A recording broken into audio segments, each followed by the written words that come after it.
What's remarkable is that here we are on January 6, 2017, literally 50 years to the day of that event that he just described, a few miles from here at Southern Methodist University, where they presented that proposal that they had decided on the night before in a hotel room to there was an international conference on historic sites archaeology, and the conferees unanimously approved it, and they elected the first officers like you described. We have a few, he sent a few pictures. Let me see if I can pull them up here before we move on to Dr. Cleland here.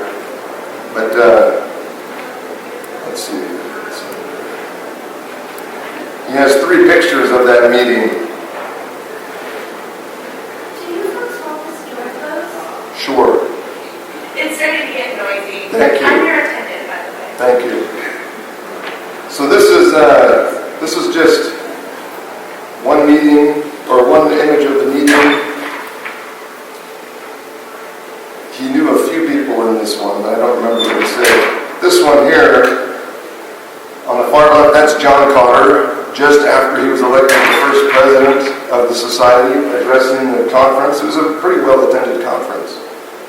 There's a copy of the program on this new online exhibit that we put on the website. And then this final image is, let's see.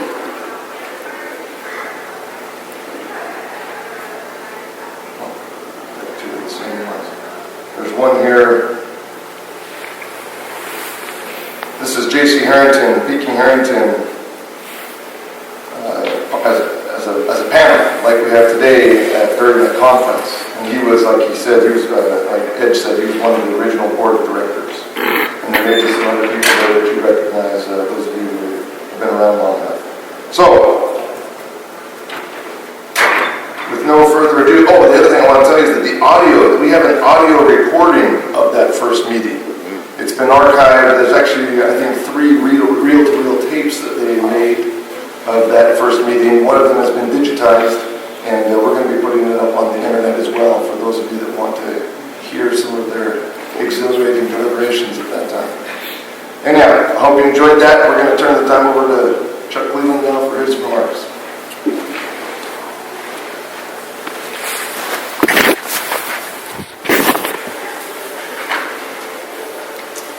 Well, good morning, everyone. We're having a nice conference. I'm a little nonplussed up here today because many of you attended the plenary session. I already told everything I know about this, so I'm a little hesitant to repeat anything, especially to tell the same jokes, which would be very simple. I'm thinking back to the 25th anniversary of the society, which the meeting took place in Jamaica, and I organized this very thing. Past presidents, a panel, and we had a lot of past presidents, up there, as I remember. In fact, many more than were in the audience. The thing was a total flop because, well, of course, in Jamaica, everybody was out drinking coffee in the sunshine and out on the beach and so forth, so that's somewhat explainable. Here, I guess we're a little bit weighted on the audience side, which is good. So, I don't remember a heck of a lot about 1973 when I was president.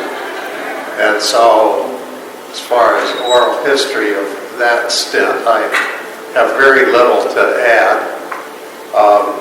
I do, however, remember quite a good deal about the founding meeting, and I thought maybe I would just talk a little bit about that.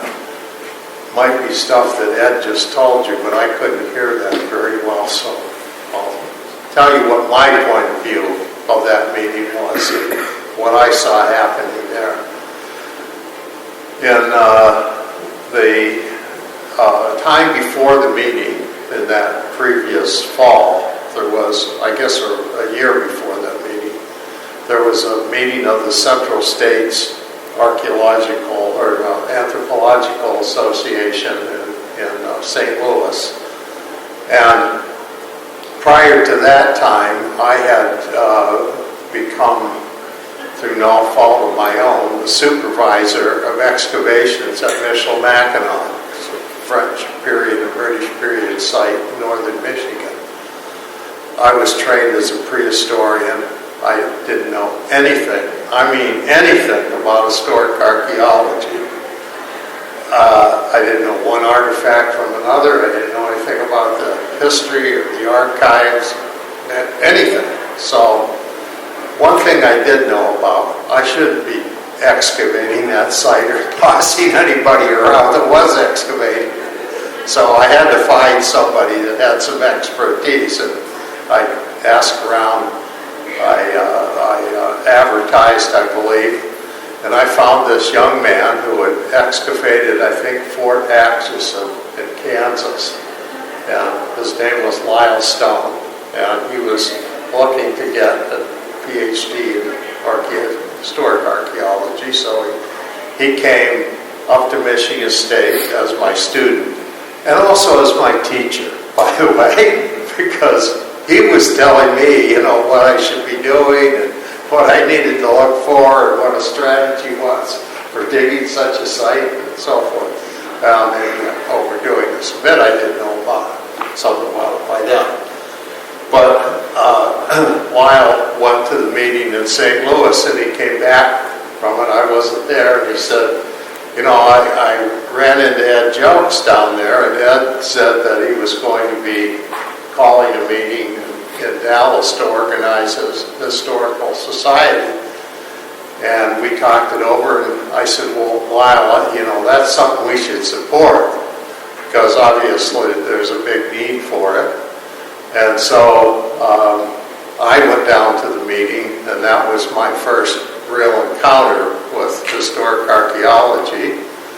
I had, of course, been trained as a prehistorian, and to us, that historic stuff was overburdened. And, I can remember, people shoveling through historic occupations, and, it was referred to as tin can archaeology. There was no respect at all for historic archaeology, which, of course, was the very reason that the society was formed, because a lot of archaeologists believe that you shouldn't be digging any site unless you had the sufficient education and expertise and experience to do it correctly. So that was certainly one of the goals that all of those who met in Dallas had in mind. That is, to have a society that was an advocate for historic site research, that would promote the preservation of historic sites, and that would provide an opportunity for education about historic sites and matters of material culture and so forth. So, from my point of view, I was there to do all of those things. And particularly because I had a practical problem of my own, a personal problem, I had to learn the material culture and other skills that were needed to supervise the work at Michilimackinac. Okay, so I went down to Dallas, and some details. The room in which the society was formed was 119 Fordham Hall, the science building at SMU. Am I saying that? Southern Methodist University. There's Michigan State University in Southern Michigan. It's, all kinds of get those letters all confused. So this meeting, this auditorium was, well, you saw a picture of it, folding out desks and so forth. I think that there were about 75 people there. You can judge yourself. You saw the picture, but could have been more. Might have been as many as 100. And while there was really broad agreement on the general purposes of forming this new society, there were some substantial disagreements about how historic archaeology should be done, what its methodology should be, what its theory should be. And so the first part of Tuesday, or let's see, was it Tuesday? Yeah, I think it was Tuesday the 6th, was a series of papers in which people told what they thought were the problems with historic archaeology. So it was a lot of bitching for the whole morning. And then in the afternoon, we had the discussion of, what we were going to do about it. And so, as I said, while the broad principles of the new society were agreed upon,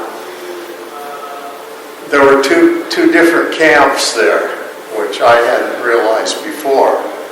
There were, first of all, the people that I thought were real historic archaeologists that did know something about the material culture and archival methods and so forth. And they were people that were working or had worked in the Virginia Tidewater, Jamestown, Williamsburg, and that, or in colonial New England too. There were people that were, more accomplished at this.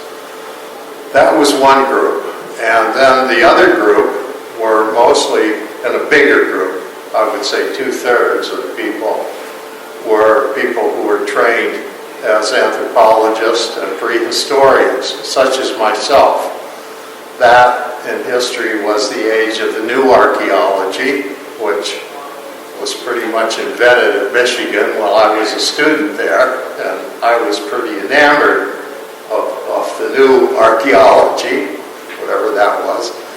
And so I thought, and I still think, that the main purpose of all archaeology is to study culture process and culture change, and that's done through forming hypotheses that can be tested mostly with excavated materials. But of course, in the case of historic archaeology, we have the benefit of two data sources which could be independently used to test hypotheses, namely the written accounts, or on the other hand, the artifacts we excavated.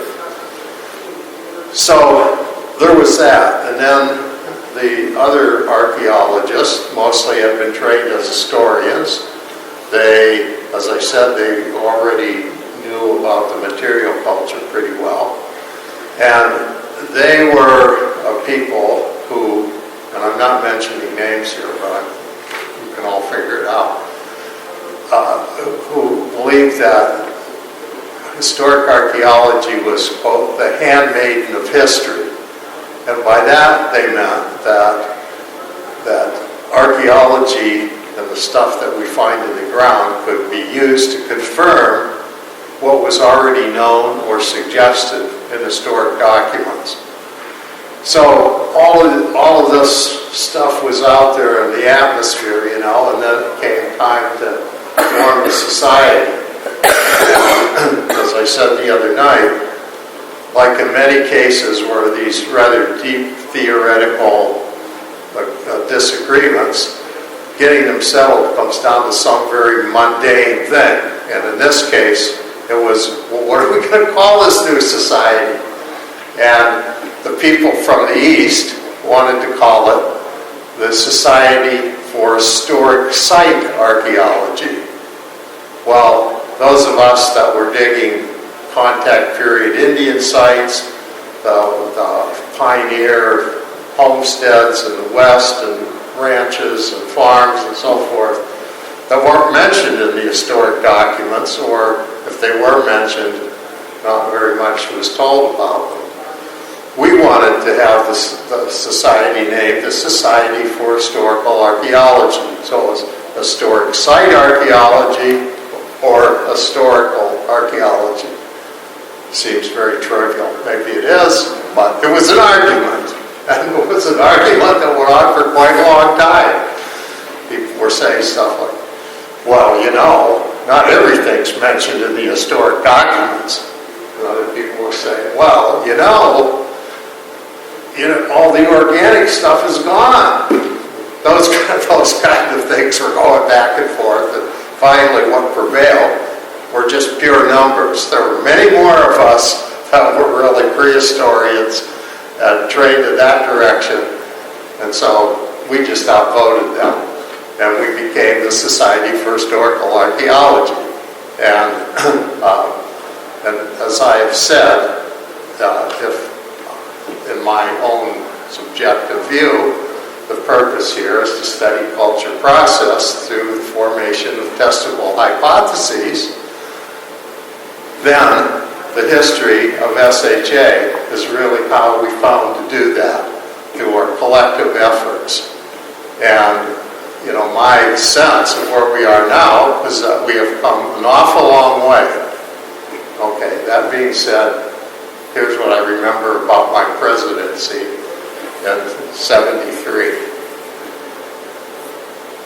The underwater archaeologists who had been represented and well represented too, at the founding meeting, were somewhat dubious about whether they wanted to belong to the Society for Historical Archaeology or whether they wanted to go their own way. And debate was going on, and as I said the other day, when underwater archaeologists started showing up en masse at these meetings, some of us thought, they're sort of an underwater motorcycle gang. They're not like us. They were hard drinkers, partiers. Well, I'm not saying we weren't either, but it was a different gang, and people were saying, do we want them in our numbers? Jeez. And some of the underwater archaeologists were saying, we got to get out of here. We got to split off and do our own thing. So that came to a head when I was president, and I believed that we had much more in common than we had difference. So I fought very hard to keep the underwater archaeologists with us, and I think that has proven to be a very good thing. So that's what I remember. That's all I remember too. But I guess it went along well because I handed it over to somebody else and it went well for them too. So that's about all I have to say to you, and maybe we'll have a chance, I guess, to answer questions later. Thank you. Thank you.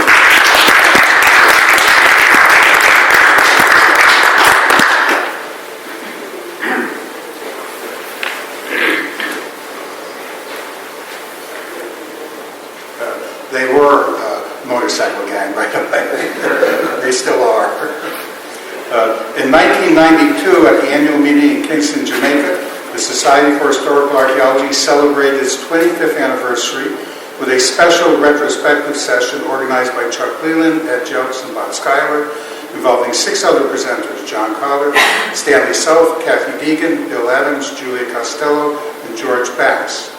25 years later, 2 of these colleagues are deceased. One has completely dropped out of historical archaeology, and only 3 carry over to our 2017 Fort Worth 50th anniversary session, and that's an example of human history. Fortunately, one, Ed Jelks, is perpetual. If we can borrow an analogy from Mayan archaeology here in Fort Worth, Jelks got to cover the formative period of 1965 into the 1970s. Cleland and Schuyler, we get the classic period, 1970s into the 1980s. Mystical temple cities hidden in the jungles, embellished with huge inscribed monuments. The other speakers, they get the post-classic.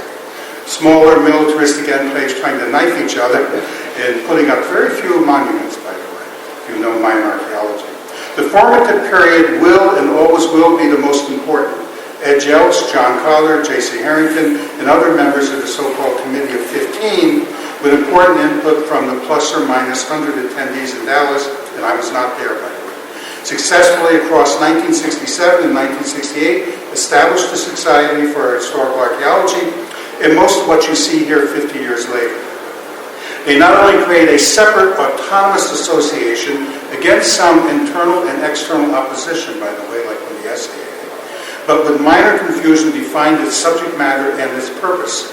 Constitution was formally drawn up, and the new organization was legally incorporated in 1968 by Schuyler, the first president. And Pennsylvania is an educational association, but only because there was no category for a scholarly research association. A journal, annual, and a newsletter, semi-annual, were established and editors selected. The institutional structure of a presidency, and at that time was president-elect, president, and then immediate past president, board of directors, and standing committees supported an open democratic organization, although there was an attempt to sort of close it down by having fellows, but that did not survive. That lasted 1 or 2 years, disappeared. The first membership drive was launched, and an annual meeting with a January slot centered on paper sessions was approved. Almost all the basic aspects of the SHA you see working here in Fort Worth were either direct extensions of 1967 and 1968, or later they evolved out of those elements. The second period, later 1970s to mid-1980s, saw a set of important advances that built on this base. By that period, historical archaeology was growing, with the SHA being its most visible institutional center. Stanley Self's conference on historic sites archaeology, however, was probably still the intellectual center. And that's because he published whatever was sent to him, so people would really shoot their mouths off and things, so a lot of theoretical works in his conference papers. At the same time, the field had started to move around the SHA Center because of a set of limitations, mostly mechanical. We had a journal that came out only once a year. A few of the recent then annual meetings were disrupted, and SHA membership growth had started to slow down. National and international recognition for historical archaeology was weak and depended more on the activities of individual historical archaeologists, particularly Jim Dietz and Ivanhoe Hume, as far as publications reaching a huge public, than on organizations. During the second period, the board and presidency moved to resolve some of these issues. It is interesting that those involved may have had more influence when they were members of the board rather than when they were sitting presidents. Publications. Our newsletter was fine, but historical archaeology was boxed in as an annual. We had a new editor, Ronald L. Michael, and the presidents, especially Norm Barker in 1980 and Bert Sala in 1981, and members of the board joined forces with him to override other members who wanted to keep the journal limited to one issue a year. A plan was set out to move the journal step by step to a quality quarterly. A plan which took a number of years to accomplish because of manuscript flow. 2 issues came out in 1981, 4 issues by 1990. Conferences. A number of annual conferences had been mechanically disrupted. Nashville in 1979, and even more so New Orleans in 1981. The New Orleans problems were caused by the housing of our business office and activities under the American Anthropological Association. Their business office failed to mail out the preliminary packets till it was time for the meeting. Many worried if anyone would even show up in the Big Easy, but we forgot. Our members were archaeologists and most owned the Compass. I don't know how they found out which hotel we were in, but people did show up. It was a very successful meeting. They were there. Turnout was good, but disgruntled. Lester Ross became our first conference coordinator in 1981 and issued the first conference handbook in 1982, which resolved a lot of these problems. The problems with the AAA business office soon became a crisis. We were informed that the Internal Revenue Service had read the Riot Act of the AAA over its serving as an umbrella organization for smaller scholarly organizations. Later I was told that might not have been true, it might have been a lie, but I don't know. As sitting president in 1982, I was called to meet with the other presidents in San Francisco. They paid all of our expenses. We met in a very expensive hotel, and I remember thinking, no wonder we're bankrupt. Why didn't they do this by conference call? And we were told, get in or get out. And what they meant is they wanted everyone to have to join the AAA first, and then only then you'd be allowed to join the SHA. I thought about that, and we gave them our answer. Said no. We got out. In a couple of years, under the guidance of Tef Rutherford and her husband Mike Rutherford, we took control of our own business affairs, which was a little bit funky, but they did a wonderful job of doing that. Membership. There were a number of very successful membership drives during the early history of the SHA. Numbers grew impressively from about 300 in 1968 to almost 700 in 1973 to over 1,000 in 1976 to 1,500 in 1981. A new membership drive was set up at that time with representatives of each state and each Canadian province. And by 1985, membership had peaked at a high point of over 1,900 individual members. It would seem that later membership drives, there's also been membership committees, and there's always been succession of these, were not so successful in our current, based on a telephone call in December 2016, enrollment stands at 1,701 individual members and 310 institutional members. However, I think a more complex process is involved. Of course, there are major national and global economic downturns, 2001, 2002, and then when the Republicans wiped out the whole economy, 2007, 2008. And the temporary impact of annual meetings, depending on where we're meeting, seems to have an impact on membership temporarily. And then some people come in and they go out. Without energetic membership committees and membership campaigns, we actually might be much smaller today. These successes have been maintaining our numbers between 1,500 and 1,800. Another factor, which I pointed out in 1992, which was a quarter of a century ago, is a probable plateau of 2,000 that the SHA cannot break beyond. We have repeatedly done a good job of recruitment inside North America for professionals, including students. Perhaps new growth areas will all be external, either outside of North America or among the avocational archaeologists inside the United States and Canada. Most of those societies are doing historical archaeology now. Currently, the American Anthropological Association has 10,000 members, but that's a different type of organization. However, the Society for American Archaeology has over 7,000 members, more than twice our size. Who are they? Over 20% are students. I don't know what percentage are avocationals. Of course, the problem with foreign members and the problem with avocational is money. A lot of avocational archaeologists are working class people, and they afford to go on. Something we need to think about. National recognition. At the 1981 conference in New Orleans, the concept of a named medal equal to the Viking Fund Medal in Anthropology and the A.V. Kidder Award in New World Prehistory, which is also a medallion, was introduced at the SHA board meeting. The first J.C. Harrington Medal was presented to its namesake in 1982 at the Philadelphia meeting and has since recognized 32 individuals, including Leland Ferguson, who will be honored here in Fort Worth, and that's this evening. Remember, we put out chairs. You don't have to go to the banquet. You can be there and see the award ceremony. If you want to learn the history, historical archaeology, that's the place to do it at these award ceremonies, which are run by Harry Majewski. The Harrington Award also set the precedence for other named awards, which now number over 8. Other SHA factors, such as our public sessions and political activities, also raised the visibility of historical archaeology. Some of these came later. I'm not sure when we started our public sessions. I'm sure Martha Williams was involved, but I'll leave it to others to mention them. By the mid-1980s, the SHA had moved forward on several fronts: organization, publications, conference stability, membership, and external recognition for the discipline.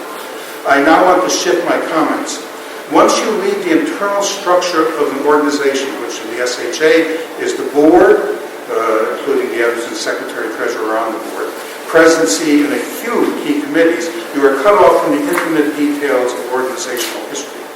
For example, since I've been at Penn, the University of Pennsylvania Museum of Archaeology and Anthropology has had several directors. 2 of these were forcefully fired. If you only had publicly available documents, you would not know this fact. Such information frequently can only be found in primary hidden sources, private memos, personal letters, or emails, assuming that those survive in archives. This normal situation should make us wonder about much of the surface history of recorded history. I will leave it up to other panel members to report on the SHA after 1985. On the personal level, and you can all do this whether you belong to SHA for 1 year or for 49 or 50 years, has the SHA been central to your interests and careers, or has it been a distant sort of secondary entity? For me, it has been foundational, and oddly, my own professional chronology and that of the SHA run exactly parallel to each other. I made the decision to move into historical archaeology just about the year the SHA was formed. I decided much earlier to be an archaeologist in grammar school, Ancient Civilizations, National Geographic magazine. By junior high school, I discovered both prehistory and anthropology. After visiting Arizona, prehistoric site of Walnut Canyon in 1957, and then joining the New Haven chapter of the Connecticut Archaeological Society, I shifted to North American prehistory. I was either going to be a northeastern prehistorian or a southwestern prehistorian. And by the way, I was saying to Chuck Cleland, I may be able to beat him on one thing. He was at the founding meeting. I was not there because I was in California. But I was at the anniversary meeting, the 25th anniversary meeting of the SHA in 1960. I was a high school student. Irving Ross invited them to Yale, so they came into downtown New Haven. I think I was the only high school student who registered to go to the meeting. At the Taft Hotel. I think the SAA at that time had about 300 members, by the way. During the 1950s, historical archaeology did not exist as an organized field, but I did run into it. In 1957, there was an article in National Geographic showing a younger bearded John Collier screening, and that was at the Jamestown Project. In fact, he had planted that in archaeology, planted another one in antiquity, another one in American antiquity to announce the project. But that was very unusual.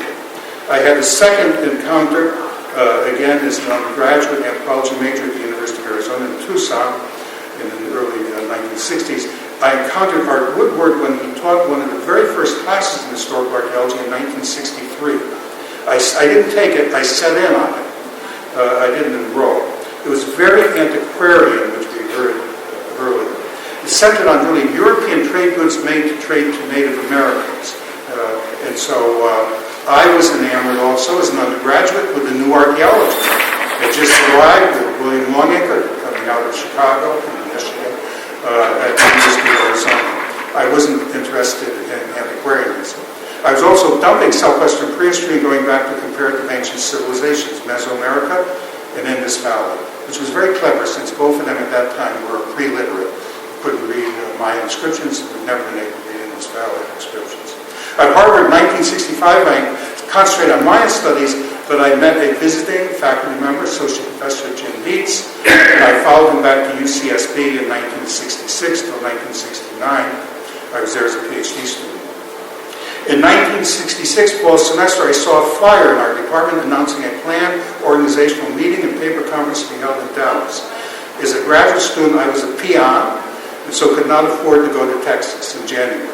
But I knew all about the meeting. So my move in historical archaeology would correspond with the creation of the SHA, which I joined in 1967 or 1968. Again, I could not afford to go to the first formal meeting, which was not the meeting in Dallas. It was a meeting in Williamsburg, 1968, organized by Ivanhoe Hume and John Collier. But fortunately, the second meeting came west. Out of 49 official annual meetings, I've attended 44. In 1969, Bunny Fontana and Rick Sprague invited the SHA to Tucson. Some of us students at UCSB and UCLA got a car and drove to what was a very fine meeting at this very historic Santa Rita Hotel. It was a wonderful older hotel, and you saved money because you didn't have to carry your bags to the room. The giant cucarachas picked them up and carried them right up to your room free of charge. It's been torn down since, unfortunately. As Cleland pointed out in publication, this 1969 meeting was the first to present a full spectrum of papers, both theoretical papers and artifact-based papers. I ran around introducing myself to the founders of the field, J.C. Harrington, Ed Jeltz, Louis Kaywood, Art Woodward, and others. My friend Mel Thurman gave his first professional paper at that meeting. SHA has always been a very open organization in regard to students, in regard to all members, actually. Anyone can give a paper, and this tradition needs to be protected. There's always been a minority that wants to close us down by having panels to judge the papers and everything. Don't let them do it. As long as we're under 2,000, let anyone give a paper who wants to give one. By 1969, Paul Schumacher had invited me to join him in covering the Pacific West current research section of the newsletter. And then I was allowed in 1971 to introduce my own section, the global section, covering historical archaeology in Latin America, Asia, Africa, and Oceania, in an attempt to show the global nature of the field. I was elected to the board in 1978, and again, the Underwater Crowd was a motorcycle gang. And I was president in 1981, 82, sitting president in 82, 83. I later at certain points chaired the membership committee and deciding committee and the awards committee during the 1980s into the early 1990s. So I got very involved with the SHA, but it was there to get involved in. If it hadn't been created in Dallas, it would have been horrible. I would have had to go to the SHA, where we were always treated as second-class citizens who had been spat on, weren't doing preach. Society for Historical Archaeology has been central to my interest and career. Our annual meetings have been excellent, vastly superior, by the way, to AAA meetings. Because with 5,000 to 6,000 people, their meetings are like a buffalo herd running to Grand Central Station. You see somebody you know, you never see them again. Just disappear into proud. SHA is just the right size. We are not limited to going to a few cities and the same hotels, which AAA is, some degree even the SAA. So yeah, we meet in big cities like they do. 2016 in Washington, D.C., 2018 we're going to New Orleans. But we also meet in much smaller venues like Corpus Christi in 1997. Because of these unusual locations, you can use our tours for a micro-geographical vacation to see areas you've never seen before. The January slot has also worked out fairly well over a half century. We were almost snowed out in Denver, which is the meeting that I chaired. The storm hit just before the meeting, so we got in, everything was fine. And then, of course, we were trapped in 1996 in Cincinnati, but the storm hit after we got in, so it was only after everyone was there and the meeting was going. Personally, the SHA, through its newsletter, journal, meetings, and representation of the discipline of historical archaeology, has been central to my career across the half century. Let us hope for an equally successful second half century for our primary organization. Thank you very much.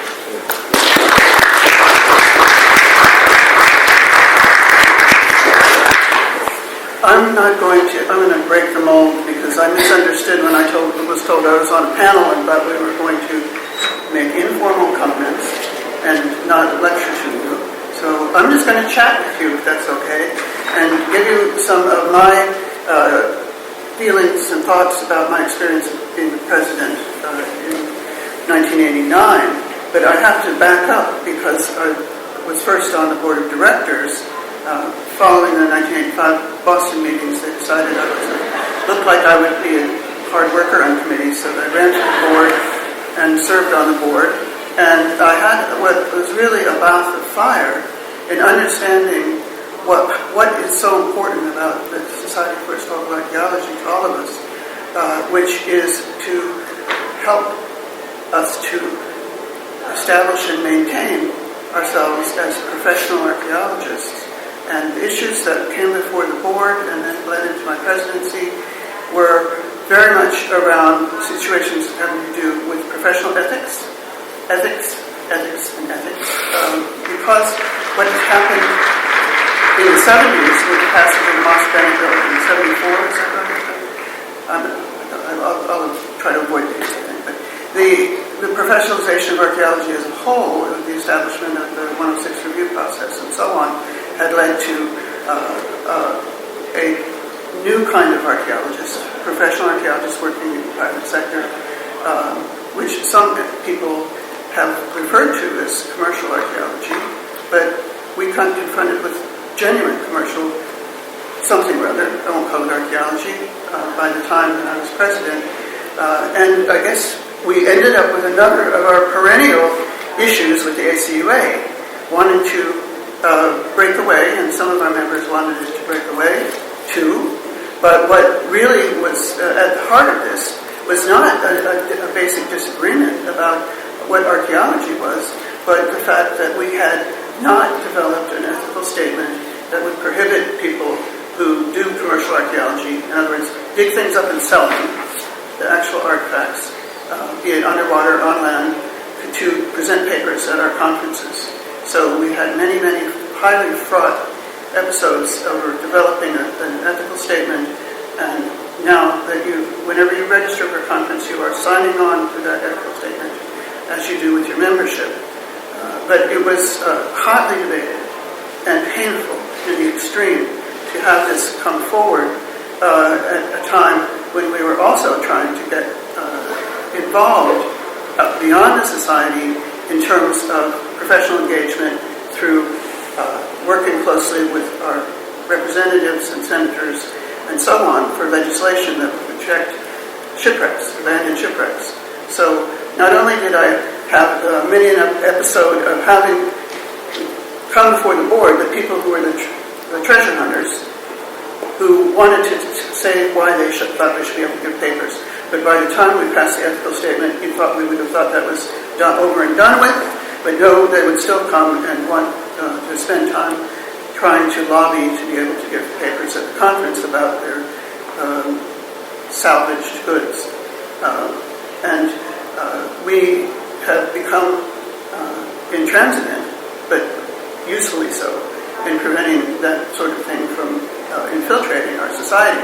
And the reason the ACUA was so upset was that the treasure hunters were making the underwater archaeology like the toy shop of archaeology. And it really, they wanted to be on par with all professionals and to show that underwater archaeological research has valid outcomes. I'm a believer that archaeology is all one big project, and we're all in it together. And if we don't understand about the archaeology of shipwrecks and maritime transportation and so on, that's how people got around the world, and we need to know about maritime facilities as well as ships and shipbuilding. And it's part and parcel of historical archaeology, if you ask me.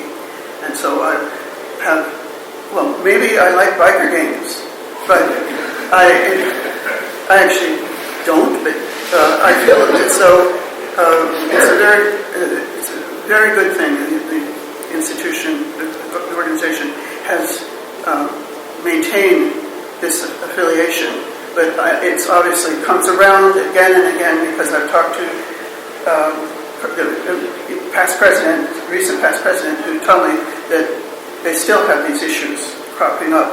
So it's going to be perennial, but we need to think of how professional we have become over time in identifying ourselves as historical archaeologists. The other problem that we had, which is a minor thing, but we didn't realize that we could be sued by people that didn't like us calling them treasure hunters or pot hunters. And we were, a lawsuit was filed against the society, meaning against the board of directors. So we had to get legal protection from torts, these kind of cases. So cobbling together that sort of relationship was very important during my presidency, although it was handled by committees that were very useful in that regard. So, to me, I feel like I know that people think that the board consists of a lot of really long board meetings, but the board is the key sort of relationship between all of us as professionals and the outside world, and I think the presidency is the conduit for that. So that's my idea about the presidency. It's more about the issues that they address and the things that they can accomplish for all of us versus strict historical things and numbers and so on. But in terms of the future, my feeling is that it's become increasingly obvious we're increasingly more diverse, we're increasingly more global, and that's good because historical archaeology has penetrable boundaries, and I think that we could begin to see the importance of the issues that we learn about through historical archaeology in a global sense of things. So that I'm very pleased that we have our first Finn as a member of the board of directors in the form of Timo, and I won't say his last name. He is a representative of the fact that we have this huge interest worldwide by others wanting to, who are doing historical archaeology in every part of the globe, looking at issues of colonialism, but also oppression and repression, and archaeology conflict and the like. So I think that we have been rendered increasingly more diverse because of the new ideas and research issues. If you look at the panels that we have at this conference, it's a wide array of fascinating topics that we wouldn't have thought of back in the day. So that to me shows a very hopeful move for the future, and I pray for the health and success of SHA, and I hope to keep being involved with it as long as I'm able.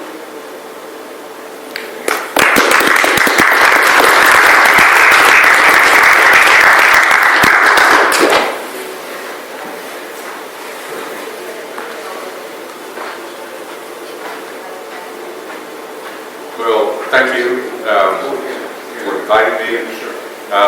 I was president of the SHA in 1992, and I was drafted. I didn't think that I had much of a talent for the organization of the SHA, and it turned out that I didn't.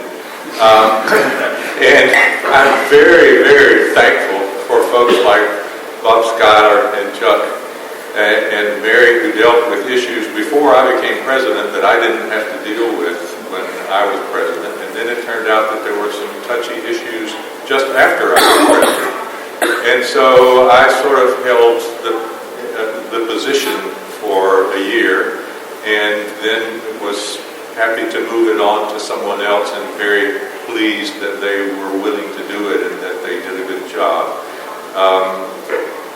The society is critically important. I love it.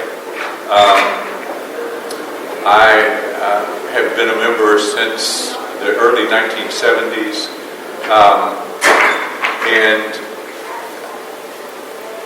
since I have a little different view and a little different idea of my connection to the presidency. Actually, let me tell you, you were supposed to be a board member before you were elected president.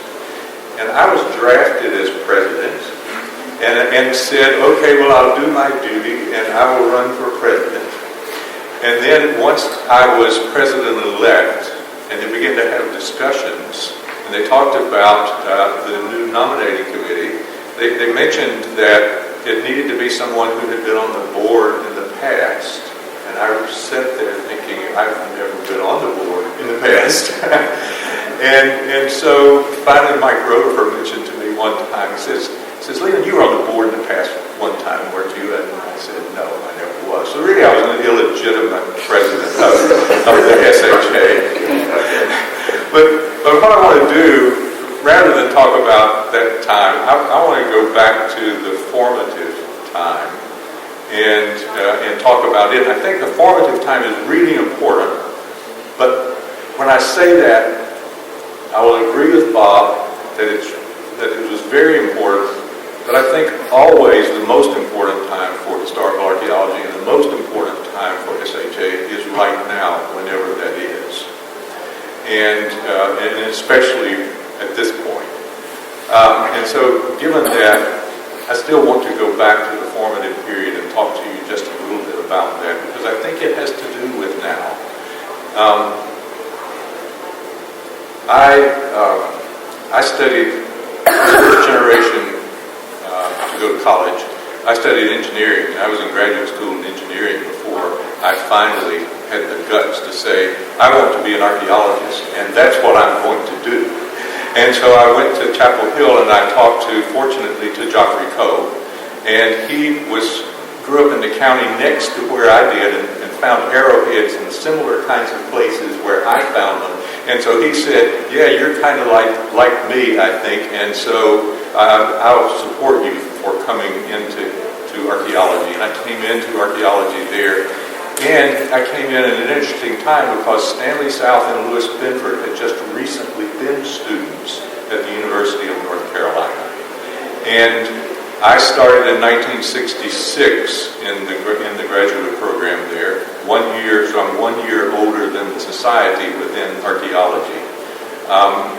And I heard stories about Stanley and about Louis.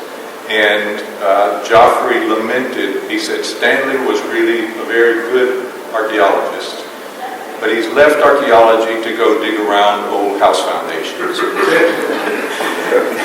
And so I went on with this understanding. We were working on the Cherokee project, which was a prehistoric and then called proto-historic archaeological project. And I was not very much involved with historical archaeology except by spying on something that was going on. I would go to the SEAC meetings, the Southeastern Archaeological Conference meetings, and before those meetings, there was a day when they talked about historical archaeology. And so if I arrived early at the SEAC meetings, I would peek in on what was going on. And what was going on really looked kind of interesting. And they were interesting artifacts, and I had an interest in folklore. And so I saw things that I liked, and I knew that Stanley South was responsible for putting on that program. Subsequently, I learned the story of how that happened. And actually, I view the Conference on Historic Sites Archaeology as really the predecessor and building organization for the Society for Historical Archaeology. And it came about because Stanley of Prehistoric Archaeology accepted a job to excavate at Brunswick Town. I hesitate because I need to say Stanley passed away very recently, and he's close to me and very important to me. And so it's important to me to talk to you about him a little bit today. He accepted a job digging at Colonial Brunswick Town in North Carolina. He was in the same position as Chuck. He was excavating things that he didn't know anything about. And so he had to find someone that could tell him what he was finding. And so Stanley talked to me often about, and I loaded all these things up in a box, and I drove to Williamsburg, and I talked to Ivor Noldham, and I would ask him what these things were. And in the process, Stanley tried to explain to Ivor Noldham what anthropology was, and what he was doing, and why he was counting all of these various things. And so Stanley used to talk about that in working out the mean ceramic date formula. He first had the whole list of all of the artifacts that had been identified with the help of Ivor Noldham. And then Stanley had been impressed by the fact that Noldham could take a handful of artifacts and look at them and say, okay, these come from around 1780, 1785. And so Stanley thought, isn't it something you can look at those and tell? And then Stanley thought, I think that you could write an algorithm that could allow anybody to do that. And so that's where the mean ceramic date came from. And so he worked it all up. Stanley made enormous charts. He worked it all up into a great big chart. And proud of this whole thing, he took it to Colonial Williamsburg, and he showed it to Noldham, explained everything to Noldham. Noldham told him that it was a very beautiful chart. He said, I think you can take scissors and cut off all this part about the mathematics over here and let that fall to the side. Okay, so that said, with Stanley's help, I got a job at the University of South Carolina in the early 1970s. And it was an exciting time to go there. I went there as a prehistoric archaeologist. It was an exciting time to go there. And I had ideas about doing Mississippian work. However, they signed a contract for me to work on a site that had a British fort on top of it, and told me, oh, by the way, you'll need to do a little bit with this British fort on top before you excavate this mound. And I began to excavate this British fort, and it was wonderful. It was a single component site, except for the prehistoric things that were beneath it. It had never been disturbed. And so I started asking Stanley all about this, and I just became enamored with historical archaeology. At the same time, I was uncomfortable with archaeology. I had been an engineer. When I came into archaeology, I understood processual archaeology right away. It was really very well organized. It was quite clear to me. I understood evolution. Those things fit very well. I understood Stanley's obsession with the scientific method and his obsession with rigorous thinking. I understood all of that. I liked the scientific method. I liked rigorous thinking, but I didn't like the new archaeology, and I didn't buy into the idea that everything was going to be focused on evolution. And so I felt lost. I left engineering. I had come into archaeology. I was interested in people. I was interested in humans. I was interested in softer kinds of things. And that wasn't what was taking place. This leads to the 1975 meeting of the Historical Archaeology of the Society in 1975. I was in the right place at the right time. John Combs was publishing Historical Archaeology in South Carolina. Stanley was doing the conference papers. I was there, I was newly interested in archaeology, I understood all of these things that Stanley was talking about, and he said, Leland, I'd like for you to put together the plenary session for the 1975 conference. And to my mind, that was one of the most important things I've ever done for the conference, and one of the most important things I've ever done for myself. And I happened to be there and happened to have the opportunity to do that. And so Stan gave me free rein. And I decided, he had a list in his mind, I'm sure, of people that he wanted me to invite. And I didn't invite all of those people. I looked around and I thought, I want to invite all the people I've been reading that I don't understand, and people that look like they might be interesting, that I would like to hear talk.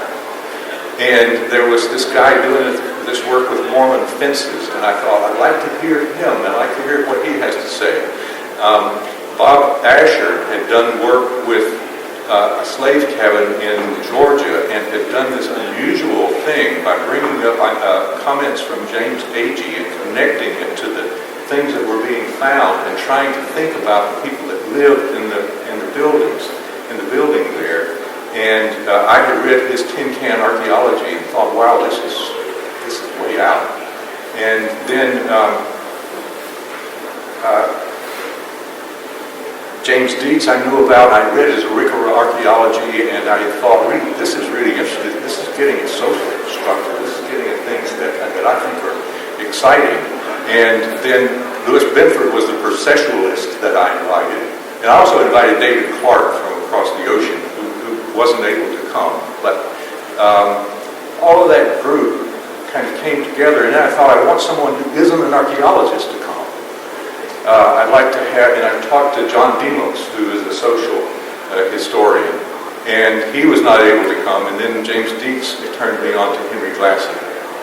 And when I read Glassy's paper, I was just bowled over. His paper was about the connection between historical archaeology and folklore, and it was about structuralism. Well, no one was doing anything with structuralism at that time in archaeology at all. And so I was excited that he was coming. So we had this whole group coming.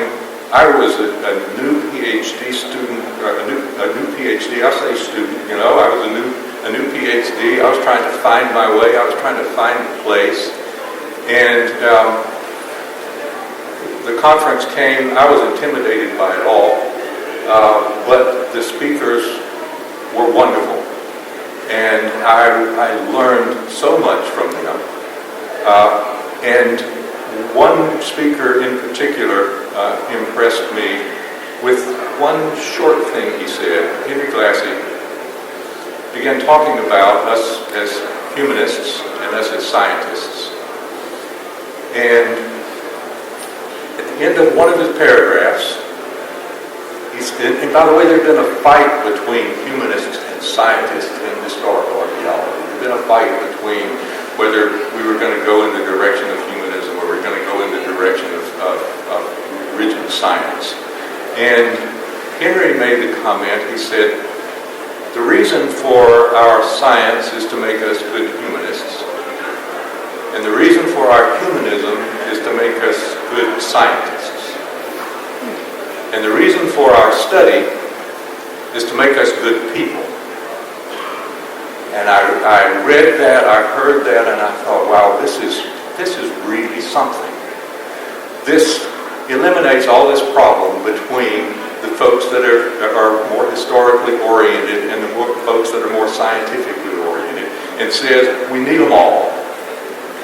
And then the last part of that, saying, and the reason for our study is to make us good people, I thought, this is interesting. This, and meaningful, that this doesn't say the reason for our study is to teach other people what we think they ought to know.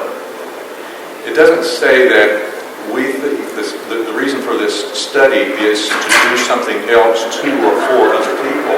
He said, the reason for our study is to make us good people. And for me, that was the first time I had consciously thought of reflexive archaeology. And subsequently, reflexive archaeology has become quite important. Subsequently, I've come to think of all archaeology as narrative. All archaeology, even the most rigorously thought archaeology using scientific method, is the story of what I did, how I thought, what conclusions I came to, and what this means for me and what I hope this might mean for other people reading. Subsequently to that, there's a whole diversity in archaeology. And I sort of went down the route of interpretive archaeology, supported, I felt like, by the society and by things that were happening, and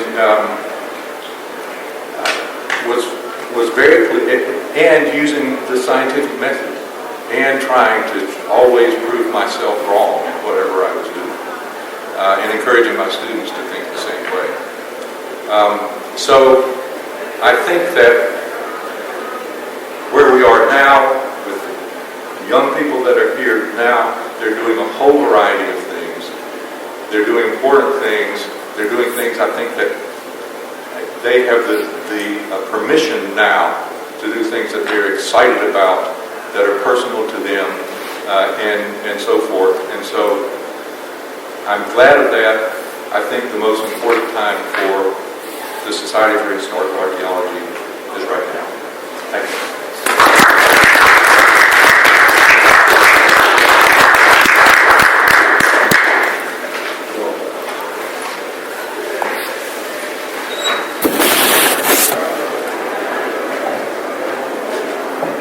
Folks, can you all hear me? I'd really like to sit in my chair and have a conversation with you like Mary did, but I'm not feeling that well, and I have to save my voice for the award ceremony tonight, or I won't be able to introduce the folks that, deal with Leland's award and all that. So, but I'm really honored to be here, to have been asked to speak about my experiences, and I don't really disagree with anything that any of you have said, and I won't repeat things, or possibly I might emphasize, and I appreciate how you've helped me think about my own works.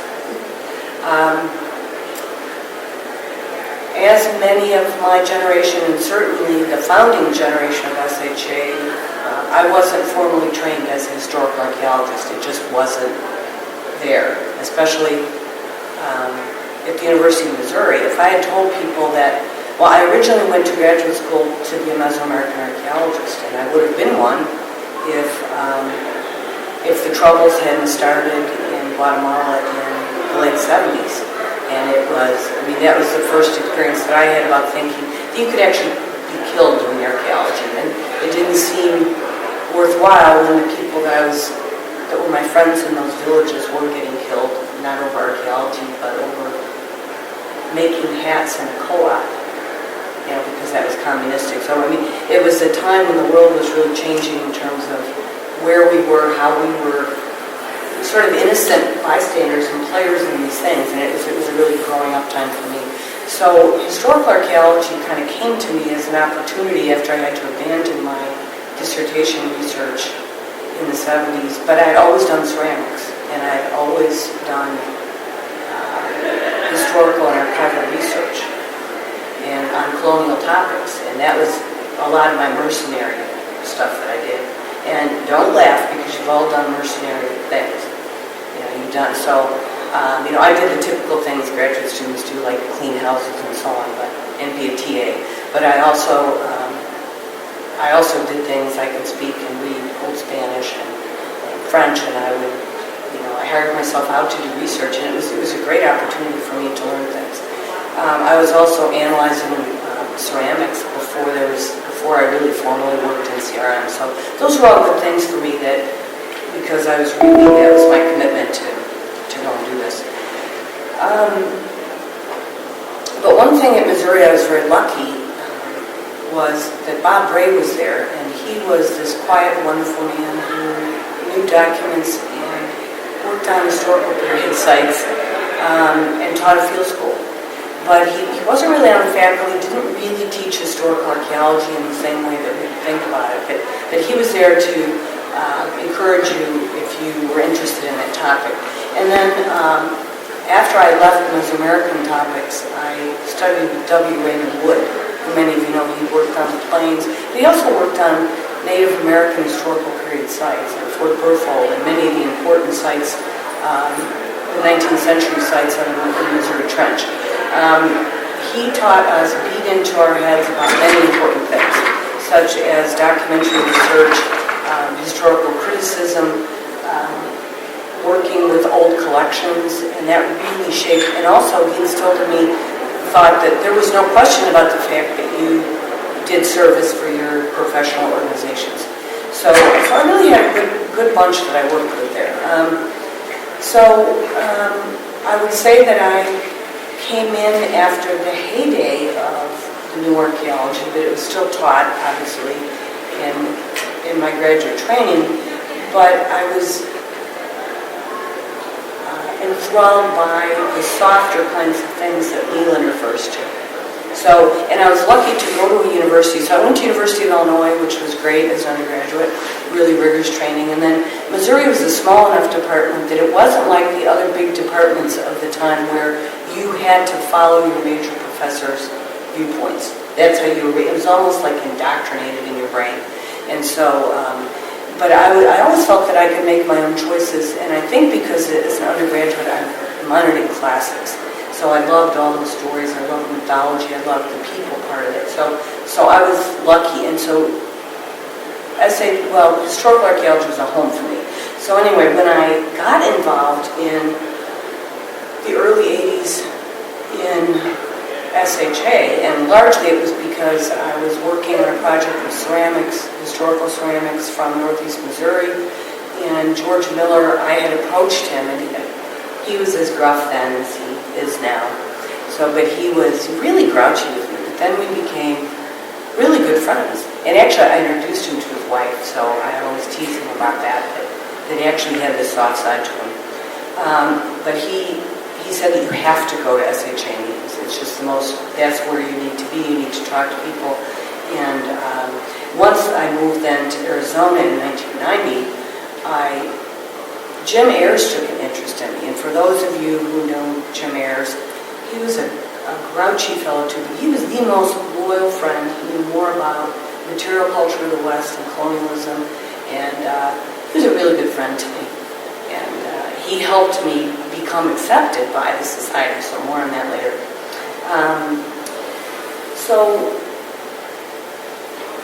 I really find that SHA is not atypical of other societies developing in tandem with the disciplines they represent. So disciplinarity is actually a field of study that fascinates me, and unless you sort of reach the period that we have sitting up here in the panel, you can't really reflect on these things accurately, because you have to be a little bit distanced from it to think. And you probably feel that way then on sort of the history committee, and your interest in getting these different perspectives. I think it's really fascinating. But when I joined the society, I felt immediately that the people that surrounded me were amazingly open and welcoming, for the most part, right? So if you found somebody, if you had it was that feeling of a student like talking to Leland or somebody, it's like, and we didn't have the past president student reception then. So I remember standing there and actually seeing George and was like, and then I felt like I had to be sort of judged and accepted. But I think it's like that anywhere. But it was a little bit disconcerting. So these are some feelings that I've had, like trends that I've experienced. So what happened was I came in as a complete outsider in the 80s, and by the mid-90s I was on the board of directors. And I worked for the SAA. I was the managing editor of their journals. I helped start Latin American Antiquity. I worked for the SAA, been involved with them for many years. And that's what took me to Arizona, working for Jeffrey, who was the editor then. So when I actually got elected to the board, which shocked everyone, because who was I, really? And I remember an officer coming up to me saying, you know what, I find it really hard to dislike you because you're kind of a nice person, but I got to give it time for the SAA team to wear off of you. And I went, okay. And then later, 20, 25 years later, this person is really a dear friend of mine, and we talk on the phone regularly. So it's like I'm one of those people that was probably too naive to be too offended by that. It was like, okay, I'll just show them that I'm not going to worry too much about that or feel guilty about it, because I really, I'm still very active in SAA. I feel very strongly that I'm an archaeologist who should support, these professional societies. So, but anyway, I think that there's been a trend, and this goes along with these changes in disciplinarity, that the society early on was pretty exclusive, and Chuck talked about the old boys club. And I think one thing that you guys looked at me spuriously for a long time, and then Jim Ayers said, oh, she's okay, come on, let it be. But he'd puff on a cigar and probably tell you that, but then, that was how it was. So, instead of us getting upset about it, I think we have to recognize that things have really changed. Because if I told you stories, you think you know what sexual harassment is? Boy, if you knew about it in the 70s and 80s from professors that are it's crazy. So I'm so excited for my female students that they don't have to deal with the things that we thought were normal. Anyway, I think, many of us have talked about in print or read about the lack of coherent theory in the beginning, the early days of historical archaeology. I think it was a very territorial organization. Some of it was, backing off from AAA, establishing ourselves as something coherent, and a lot of self-definition going on. We had heated definitional arguments. They've been referred to historic versus historic. That's something that still keeps me, it makes me apoplectic when people say historic archaeology. And I don't know why that is. It's just part of that definitional thing. We were poorly integrated with sister societies, and that's something we still need to work on. We had a suspicion of sister societies. And there were clearly gender diversity barriers, and I think the growth of some of our committee structure, such as work on ethics, work on gender and minority affairs, really was a direct reaction to that. And that wasn't so unusual in other societies. If you looked at what happened in SAA, AAA has been around a lot longer, and you can't really see, it's more of a diffuse effect, I think, in there. When I joined the society, I thought we had the most enigmatic journal and publication setup. And that's because I come from a different one. And I can recognize that now, just bringing it along, making it a stable, 4-issue per year thing.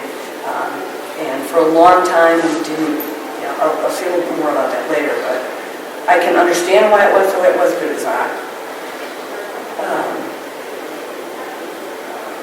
The presidents now actually have a chance to make more of a difference. It may be more exhausting, and we'll have to ask Joe about that, or other multi-year presidents. But even when I was president, when you were all presidents, there was still the incoming year, right? And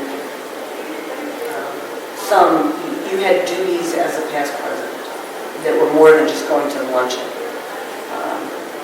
And you do actually rotate onto the awards committee and things. So Mary has already mentioned that, we had been involved as a society in government affairs, especially on the domestic side, starting when you were president. We had people that were interested in that. We were learning about why you had to advocate, and sort of that difference between, are we just a scholarly society? Should we care about what's going on in the outside world? What are our responsibilities to the outside world? I think that's a trend that we've grappled with, and we're doing a pretty good job with it now.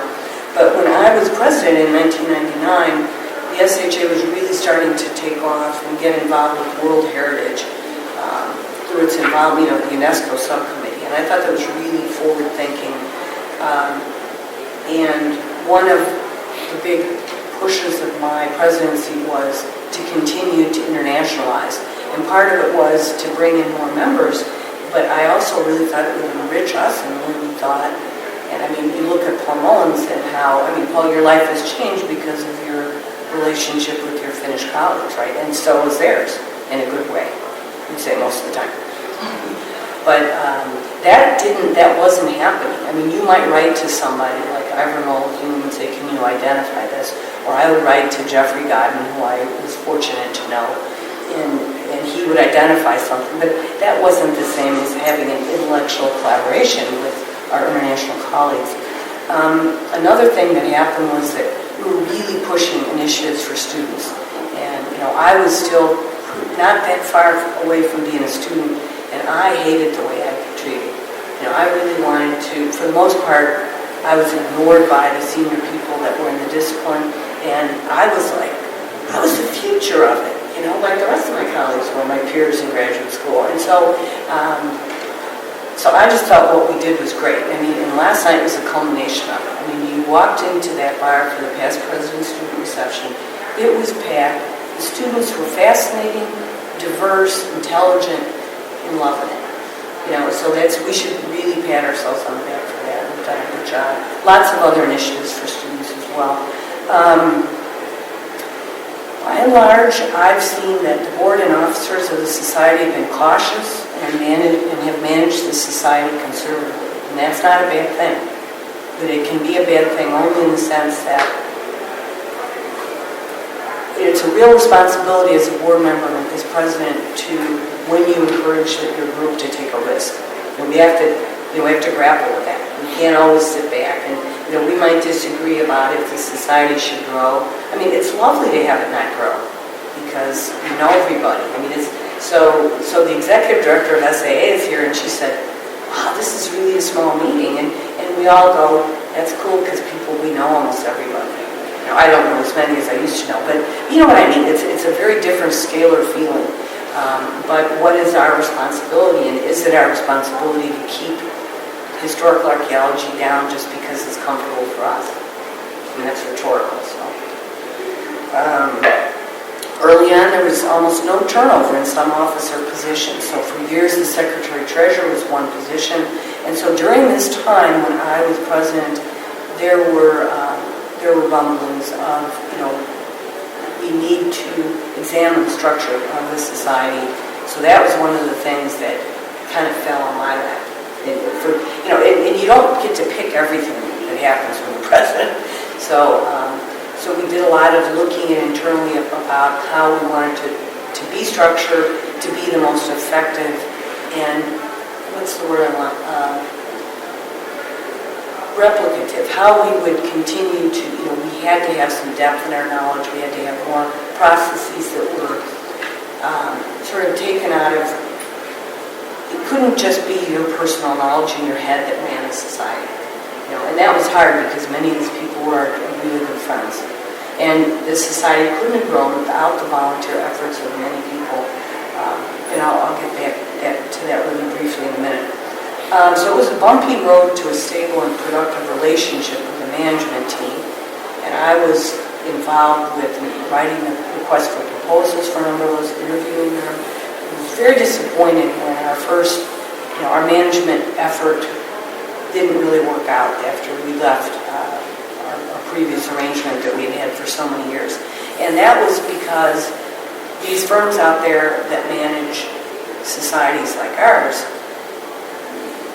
there's kind of a one-fits-all thing. You know? And so the successful management relationships, like the one SAA has, like the one ACRA has, like the one that SHA has now, are because we have people that understand who we are.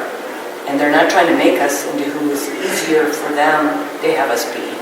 It's they let us, you know, and then we grow, and Joe can probably attest to this. You kind of grow kicking and screaming or unawares into the next step, with good guidance and support. And so but it's painful. It really is. And it's financially scary. But we've been really good about that. So in the early days, there was less transparency with the membership about the financial and management aspects. And we had some knockdown dragouts in the board meetings about why the membership needed to know about that. Well, I had come from a place where we had published the financial statement in the back of the journal, and I thought, I want to be able to read that. I want to know what that is. And so Jim Ayers was like that too. So we were like always niggling about, all the investments and what the investment returns were. So that's another thing the board does, get into things that, believe me, you don't want to get into. And Charlie can attest to this too, how much he loved it when he was president, thinking about those matters. So another really interesting thing to me was like all the bad-mouthing of anthropology early on. I was saying, well, hello, people. Where did everyone get their degrees, like most of you? Anthropology departments, right? So instead of just saying, well, they shouldn't be teaching historical archaeology, figure it out. So we started doing the guide to programs, and I was involved with that for a number of years. And so that's really important, that we need to deal more with that in terms of integrating with these departments and sort of supporting them in what they do and defining on what a historical archaeologist is. I mean, I think it's fascinating how the one real historical archaeologist, well, I'm an adjunct in Arizona, so I hope I'm a real one, but I don't count in that way. But the real one left, and now I'm like, who did you guys hire? Well, we hired someone, they're not really your definition of what a historical archaeologist would be. I'm like, well, then you shouldn't really call yourself a program in that. Like, are they going to be able to get jobs and compete with other historical archaeologists? So there's still a lot out there at some of these big flagship places that should be doing a better job at historical archaeology, and I'm not sure how we do it, but it's busy. Did I already say poor integration of Native American historical archaeology? Because that always bugged me. We really do a lot with diversity, and that's important. What about, aren't those Native Americans diverse too? And oppressed and oppressed and, underrepresented. SHA does a really good job of that, incorporating that. And also our international colleagues.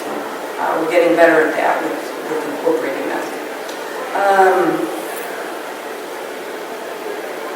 Okay, we've talked about the trend in membership to more members in CRM, and that's the same case as in SAA.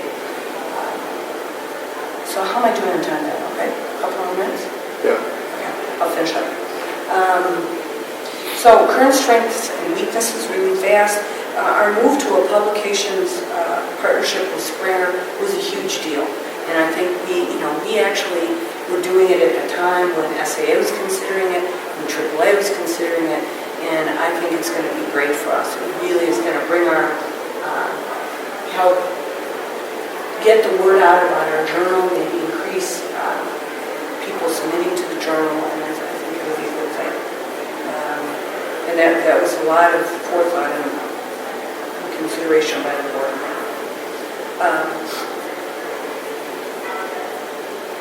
So Chuck Cleland talked about this in his plenary speech, and I'm not going to really say a lot more about it, but one of our current strengths is that we do have a government affairs consultant who knows what she's doing.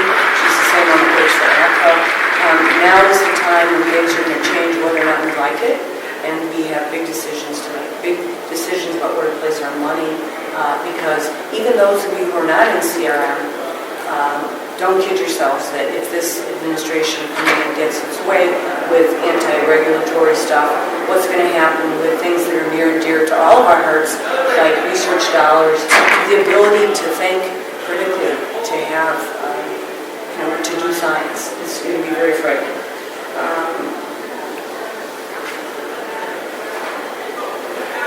Where SHA should be going in the future, increase and stabilize membership, increase attendance at meetings. We've been able to do so well because of the volunteers that work so hard over the years. But at some point, you can't grow much beyond that, right? Where volunteers do stuff, and without paying more money to a management firm. So that's going to be a challenge, and I'm sure folks thinking about. We need to continue to work with being the representative for historical archaeology. You can't be a player unless you act like one. Get up and play and insinuate yourself. You're at the table with SAA, with AFRO, with AIA, with everybody else, and you're talking to these people, and they're talking to you. They come to you because they say, these are the people that will speak for historical archaeology. And, get over any snips you've had with SHA, AAA, whatever. Get out there. It's too critical right now. We can get back to that in another 8 years, maybe. Work at being relevant. Joe talks about this a lot. We gotta be convincing the public why it's important. We have great storytellers. Look at Leland. I mean, if you read the books that he's written, other winners of the Dean's Award, or much of the writing we do here, it's got much more potential to engage people, I think, than in some ways prehistoric archaeology does. So we need to continue to professionalize, continue intellectual advances, continue efforts with students, and anyway, and be more inclusive in what we study, all aspects of the colonial experience. We do a good job and continue. There's lots of new challenges out there with world changes. So thank you very much.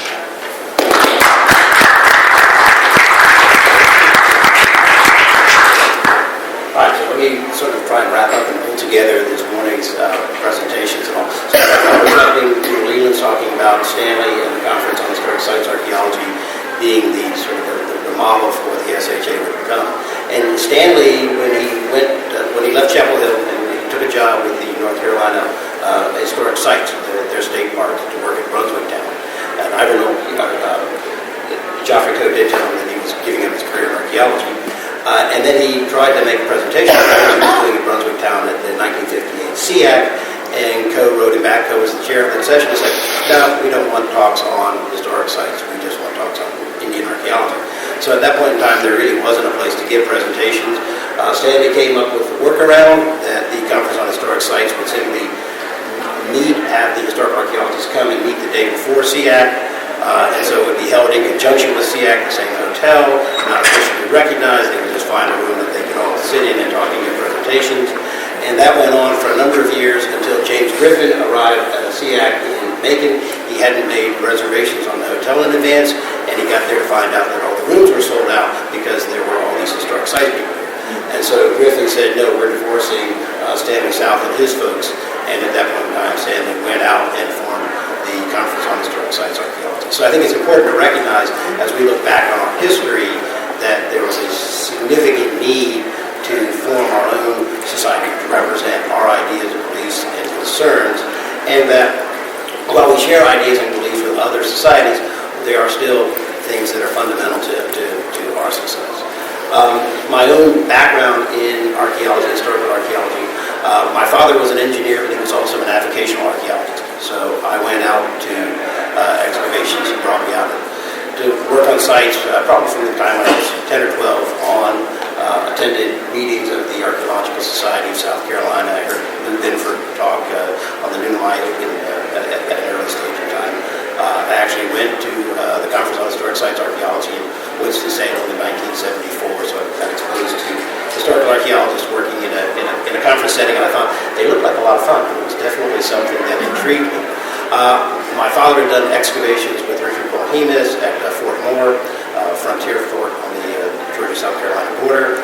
And when I graduated high school, I got a call from Bolhemus. He was working on the Tellico Reservoir project. He wanted to know if I wanted to do a paid position doing archaeology for the University of Tennessee. So I took the paid position. Now, at that point in time, pay was a dime less than minimum wage, which was allowed because they fed us, and we lived in an abandoned church camp. So it was archaeology of the time period. It was a fascinating site. However, as the project went on, the reservoir was due to be, the dams were due to be shut that early the next year, and so we went into a salvage mode of archaeology with an extreme use of heavy equipment, which I now as a CRM archaeologist understand, but at the time I found extremely dismissive because we were going through human burials, and they were stripping large areas. There were impacts to human remains. The archaeologist's opinion was nothing to be done because we had to go work on this huge site and get as much data as we could in a short period of time. But I found it disrespectful. I found it discouraging, disheartening, and so it wasn't the archaeology that I wanted to go into. I went back and went to university as an English major. Because I had the contacts through having done CRM archaeology, I was on the map, and I was in South Carolina, so I got offered a job and went to work with Bill Lees at Limerick Plantations. I kept doing CRM archaeology. My English professor at the College of Charleston pulled me in one day and said, look, you're a really good student, you've got great grades, you're a good writer, but I hate to tell you, there are no jobs in English. Why did you become an archaeologist? Why did you change your major? So I'm probably one of the few that got advised to go into archaeology for the job. So I transferred to USC. I took courses with Stanley, worked with Stanley on Santa Elena, and then was a graduate assistant for Leland when the undergraduate program at USC Anthropology was being formed. And then for my graduate work, I was looking at various universities at the time, and Leland recommended that I look at University of Pennsylvania at Schuyler, and also with Henry Lassie. So I went on to Penn to proceed for my master's and then PhD in historical archaeology. Now, so in my involvement in working with the SHA, so at Penn, early 1980s, the annual meeting was in Philadelphia, and Bob was, okay, all students are all volunteer. This is, and he really emphasized that was part of our commitment. If you're committed to the field, if you're committed to the society, you show that not just by doing research and presenting your papers, you show that by giving back, by being active in the communities, by working to help do the things that the society needs to do to function. So I worked at the registration desk at the Philadelphia conference where I actually met Pat Garrow and Tom Wheaton, who would then become my employers at Garrow and Associates and future colleagues. So it was a beneficial experience. When I got into Atlanta, we hosted the SHA. Pat was talking, I was working with him at the time, talking about hosting the SHA in Atlanta in '98, and so I was local arrangements chair, where my great accomplishment was that I went to the hotel. We were talking, they had one bar. I was talking about the amount of beer we would need. I think we had sold out of beer at a conference or two before that. I was trying to convince them of the numbers. I finally we had the numbers back out that we showed them. They couldn't believe them. And I looked around and I said, well, what you really need to do is set up a bunch of satellite bars because the people don't want to wait in line for the beer. And so they agreed. They went and set up several satellite bars around the hotel. They thanked me. I got gifts from them after the conference. They did such fantastic business. Nobody had to wait in line to get beer, so it was a good conference and a lot of good discussion.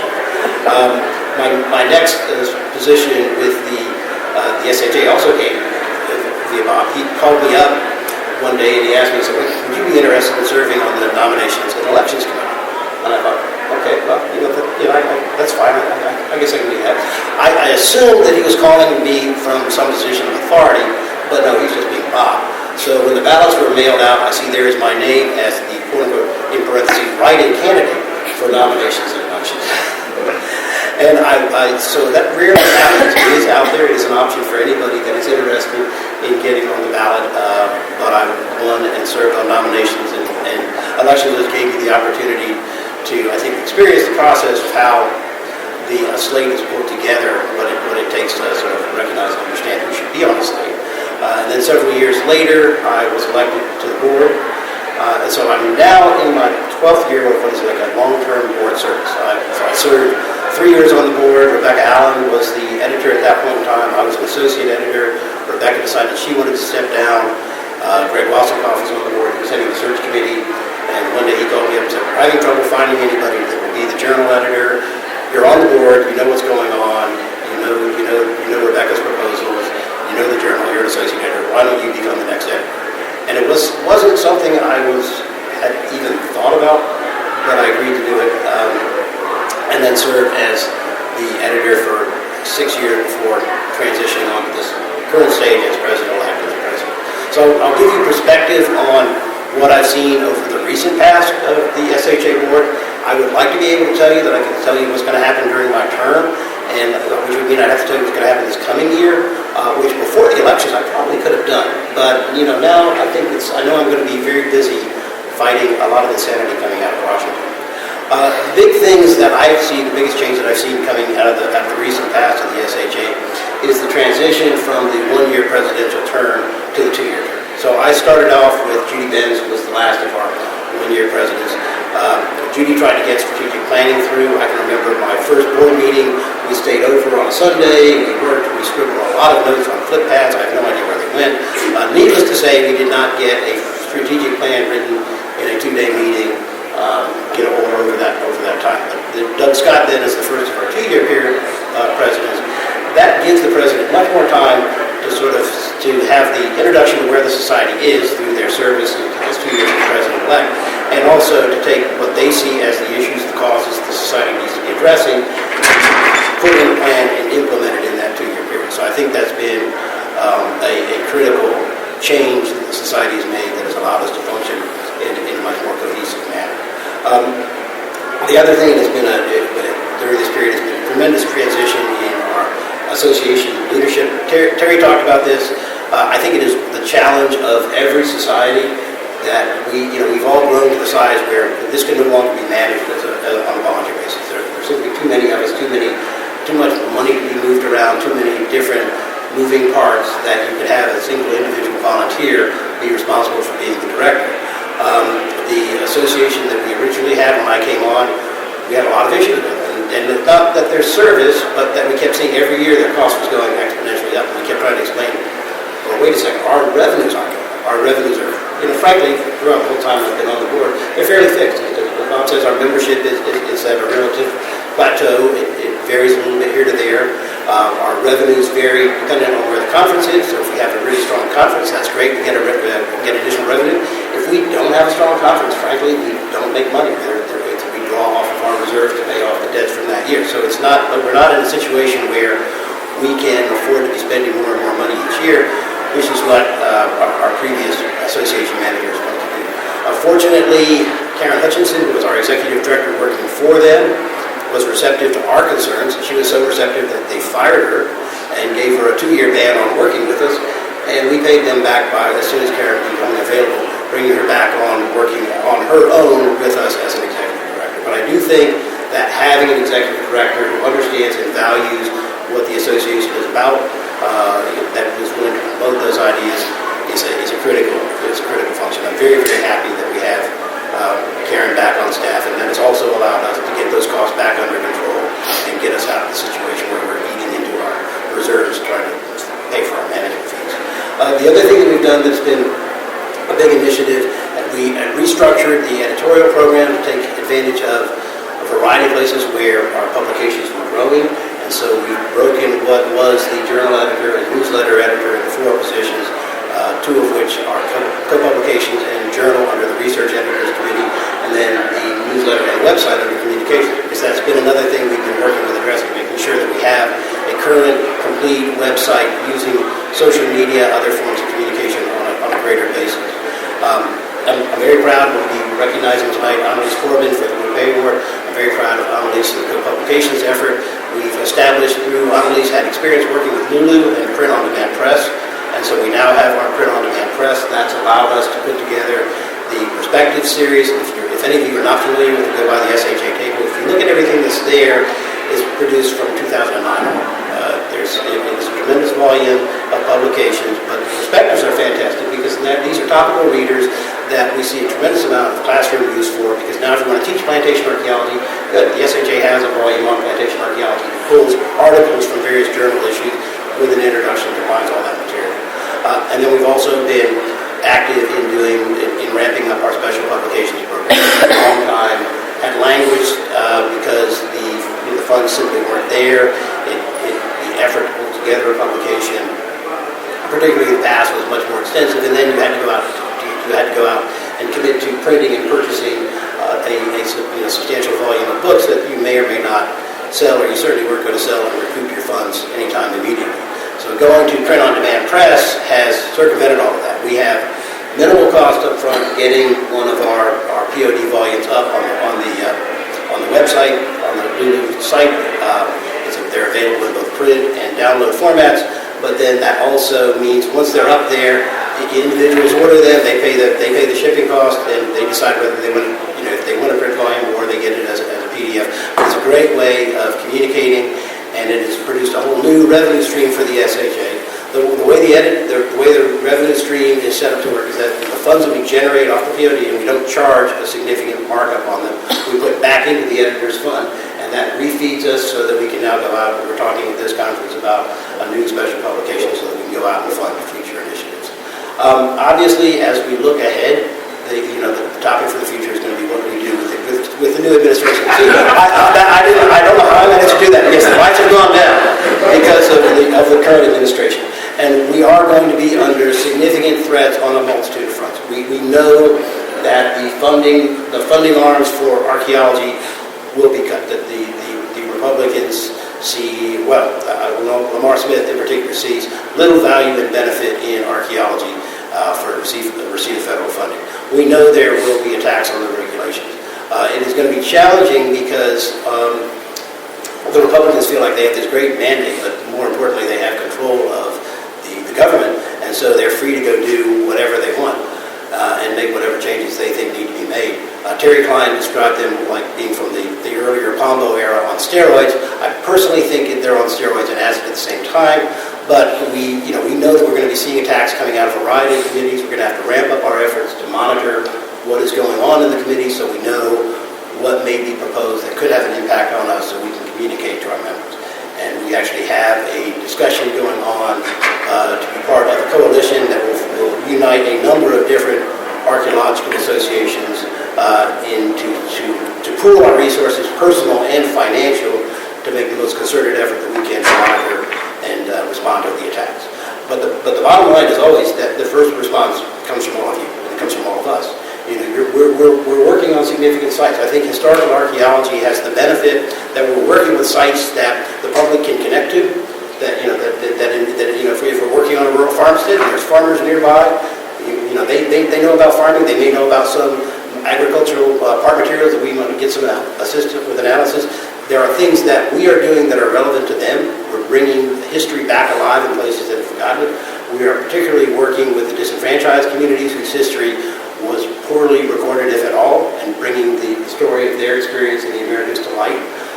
And so I think that is one of the things that we can all work on to make sure that we are making the benefit and the knowledge that we're gaining from our sites and studies available to the public as a whole. Now, as I look ahead at the future, it is all contingent on being able to beat back whatever happens over the next 2 years. But I think we are in an extremely favorable position. We are global archaeology. We have, as Terry has noted, we have spread our international efforts. We've increased our international membership with translation softwares coming available. We now have a better ability to go and receive and understand work that's being done in foreign language locations. And I think that's sort of the basis of looking at us as a global comparative archaeology is one that will continue to be a focus of our work in the future. And I also think that the relationship with Springer is going to help promote us, particularly to international venues. So Springer, we now have, as a publisher press, going out with HA to different conferences around the world. And to purchase HA, if you want to get a subscription to HA, it's through membership. So all of that, I think this is a new round of marketing the society that will bring in new members if they're becoming members to start only because they want to get the journal. And then we keep feeding them with our e-blast and our newsletter and promoting our conferences, which we will be doing in Lisbon in 2021, and so that we can bring in and expand the reach of the SHA and make sure that all participants in our discipline have the opportunity to interact. So those are my comments. We're going to open it up now to discussions, questions from the floor. So you have a distinguished panel. I'm certain that there will be, one of them will have an answer. I will be willing to bet there may be 2 or 3 answers, and they may not agree, but...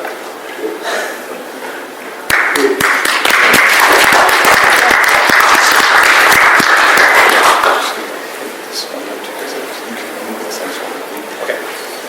So, any questions? I forgot to tell my funny story. Please. Oh, it's just that when Gary Willard Stone called me to ask if I would be willing to be on the ballot for president, I was stark naked in the bathtub, but I talked like I was in the middle of a business meeting. See how professional. Yes. And then, of course, when I came to Tucson, when I was president, they wouldn't put me in the presidential suite because they just assumed that a youngish woman couldn't be president of the SHA. And I wasn't the first, I was the third woman president.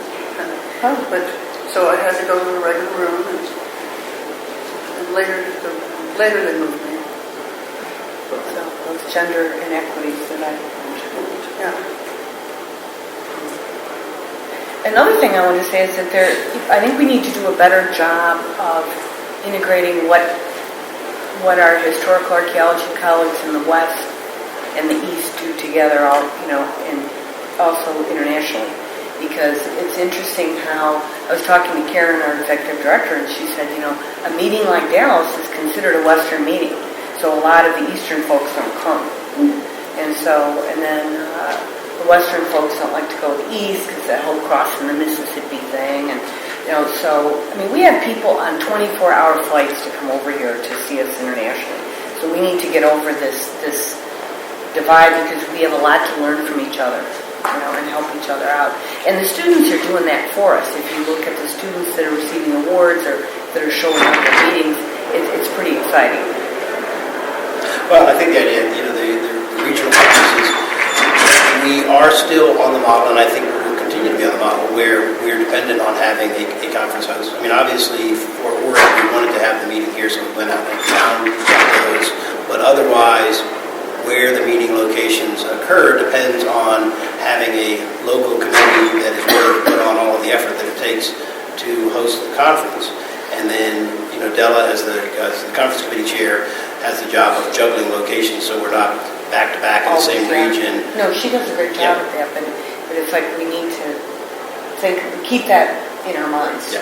Well, and it will be one of the things that, if we grow significantly beyond the size we are, we're going to start limiting the numbers of cities that we can go to. I agree that one of the joys of the SHA it is a travel opportunity. You get to go to places that you've heard of that you may not have been to previously, and you get tours and events and talks that really orient you to that location. I've often thought that we could, if we wanted to, sell the SHA conference to retirees and just say, here, all you're paying for is you're coming on this tour and here's the plenary session, and go to an event. There will probably be a tremendous interest of saying, hey, I'm going to go meet with a bunch of people that are talking about the archaeology of this place, and I'll get to go on some cool tours and meet some interesting people. Yes? If there are no more questions, could I take another bite of the apple up there? Yep. There's another thing that I think we might want to think about and talk about. And since I'm probably the oldest archaeologist in the room, I think, maybe by far, I want to start off by telling you what archaeology was like when I started in it, which was in the 1960s. Across the country, there were, I'm going to say, 24 archaeologists, sort of the granddaddies in every state. And those people were professors of my generation, and we all knew each other very personally. Why? Because my professor would introduce me to these other people. So I knew Geoffrey Coe, Bill Ritchie, Carl Chapman, of course Bob McGimsey. I could go through the country. Those were the people that made everything happen. Everything. They were the ones that got people jobs. They were the ones that got projects together. And so in those days, as well as the 30s and the 40s, archaeology was in a handful of several dozen people. That work was done by their students on shoestring budgets. And that's the way it was. There weren't many jobs at all. And so archaeology kind of stumbled along like that for many, many decades. Then it changed. In one decade, it changed radically. And that change came about because of several, in fact, 3 things that went on almost simultaneously, not quite, but the first one was federal legislation. So the National Historic Preservation Act in '66, the Archaeological and Historic Preservation Act of '74, that was one thing, and those acts brought the federal government into archaeology in a big way. Money flooded into archaeology for the first time. And there were some of those old grandfather guys that said, well, wait a minute, we're going to be spending taxpayers' money, we don't have a code of ethics, we don't, have manipulate it, well, you know, what's going to happen? It's going to be terrible. So then the second movement came along, the professionalism of archaeology, with the founding of the Society of Professional Archaeologists in '67. And that was the predecessor of the Registry of Professional Archaeology, which we have now. That movement not only gave us professional standing, we could start to think of ourselves as professional people, not as professors or school teachers or whatever it was we thought about before. But now we became archaeologists. And we became archaeologists because we had a realistic code of ethical and conduct and research standards and a mechanism to enforce it if necessary. So that was a major change that took place. And as a result of the federal legislation, we saw in a very short time the profession privatized in the sense that there was the cultural resource management firms began to appear. And so all of the research, essentially, that we have now, I'm not saying all of it, but almost all of it, goes through that channel. And of course, these firms had to hire a lot of people, and hire people at all levels of skill and experience. So for the first time, there were jobs, and for a while, there were a lot of jobs. Of course, that depends upon how the economy fluctuates. But at any rate, these were three things that happened in one decade that changed American archaeology, of course, including historic archaeology, in a seismic shift. And we have to remember today that those are the underpinnings of our professional lives, our research, and our welfare. And I'll leave the rest to your imagination.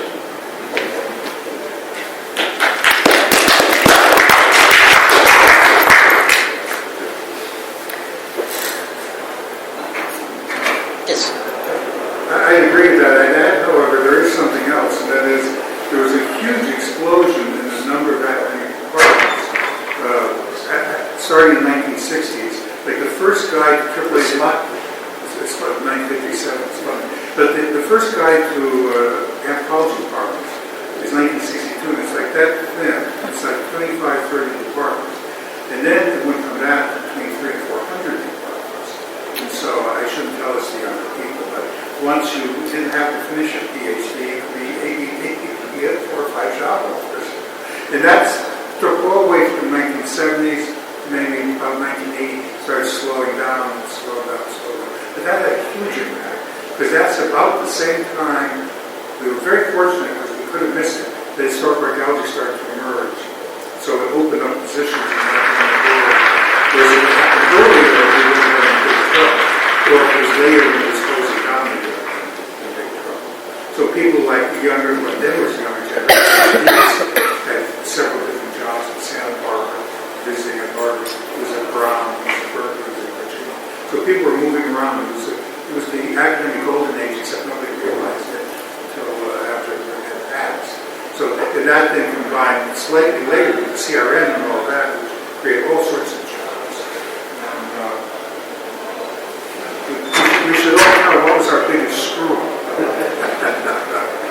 And what I did, I was president, then you were me, past president, you were on the election nominations. So we wanted to nominate 2 people. I shouldn't be telling you. 2 people run for the presidency.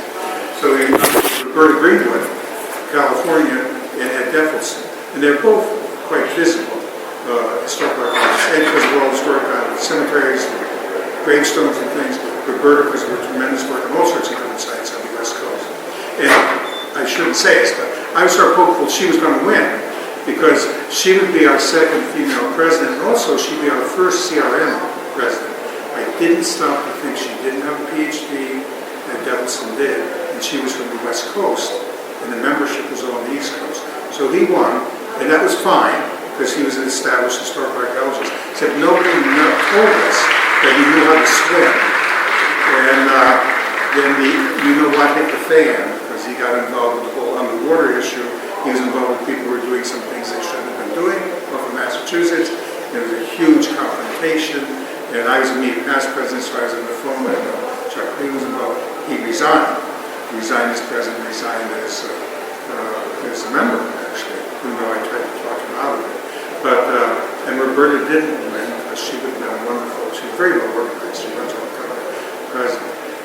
But again, there is, and Terry mentioned, there's a big difference between the West and the East as far as the membership, and when you have a Western meeting, except sometimes with California, it's so small. It's like maybe up to 700 to 800 people. You have East Coast meetings that can go way up to, I think the one in Washington had like 1,200 people attending the meeting. And actually, historical archaeology, I know there are big exceptions to this, it's not that well represented in Western North America and the university level. You know, sure, you got like Arizona, you got particularly Idaho, with Sprague, and you've got some other places, but Berkeley, of course. But there's a lot of universities, major land-grant state universities, that don't have any historical archaeologists in the West. They never had an historical archaeologist in the West. That's something we need to work on more. I think partially because most of the West doesn't have a Hispanic colonial period. That's only in the Rio Grande Valley, West Coast of California. Most of it has a 19th century. Not kind of contact Native Americans. 19th century. That's hard for people to perceive as being archaeological. And finally, I'd make two other statements. I'll tell you, as an undergraduate, I was in a seminar with Doc Howery at the University of Arizona, and historical archaeology came up. Art Woodward was teaching that class. And Doc Howery said, historical archaeology is stupid. And he said, well, look at this guy, Robbins. He said, he's digging that Thoreau's cabin. He said, what a stupid thing to do.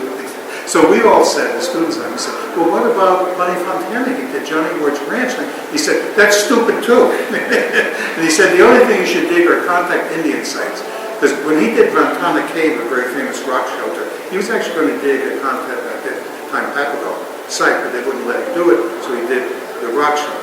Then when I was a graduate student, I was on Santa Cruz Island with Albert Spaulding, one of the founders of archaeology. And Claude Moore was a West Coast prehistorian. And Santa Cruz Island is fantastic. You can see artifacts all over the ground. You can look in the distance and see the pit house villages of the Chumash still there because they're protected. They were just two ranches. And so Claude Moore is running around picking up these artifacts. Oh, look at these chip rocks. So Spaulding said, I don't know why he's so enthusiastic about this. He said these California Indians didn't even know how to build a log tomb. And I said, well, I know what you mean, but those historic ranch buildings when we landed on the harbor down there. And he looked at me and he said, the very concept of historical archaeology makes my blood run cold. And by the way, Dietz was a faculty member there. Let me follow up on that because Spaulding was a professor when I was a student. And one time we were in there working on a Lake Woodland site with a historic component.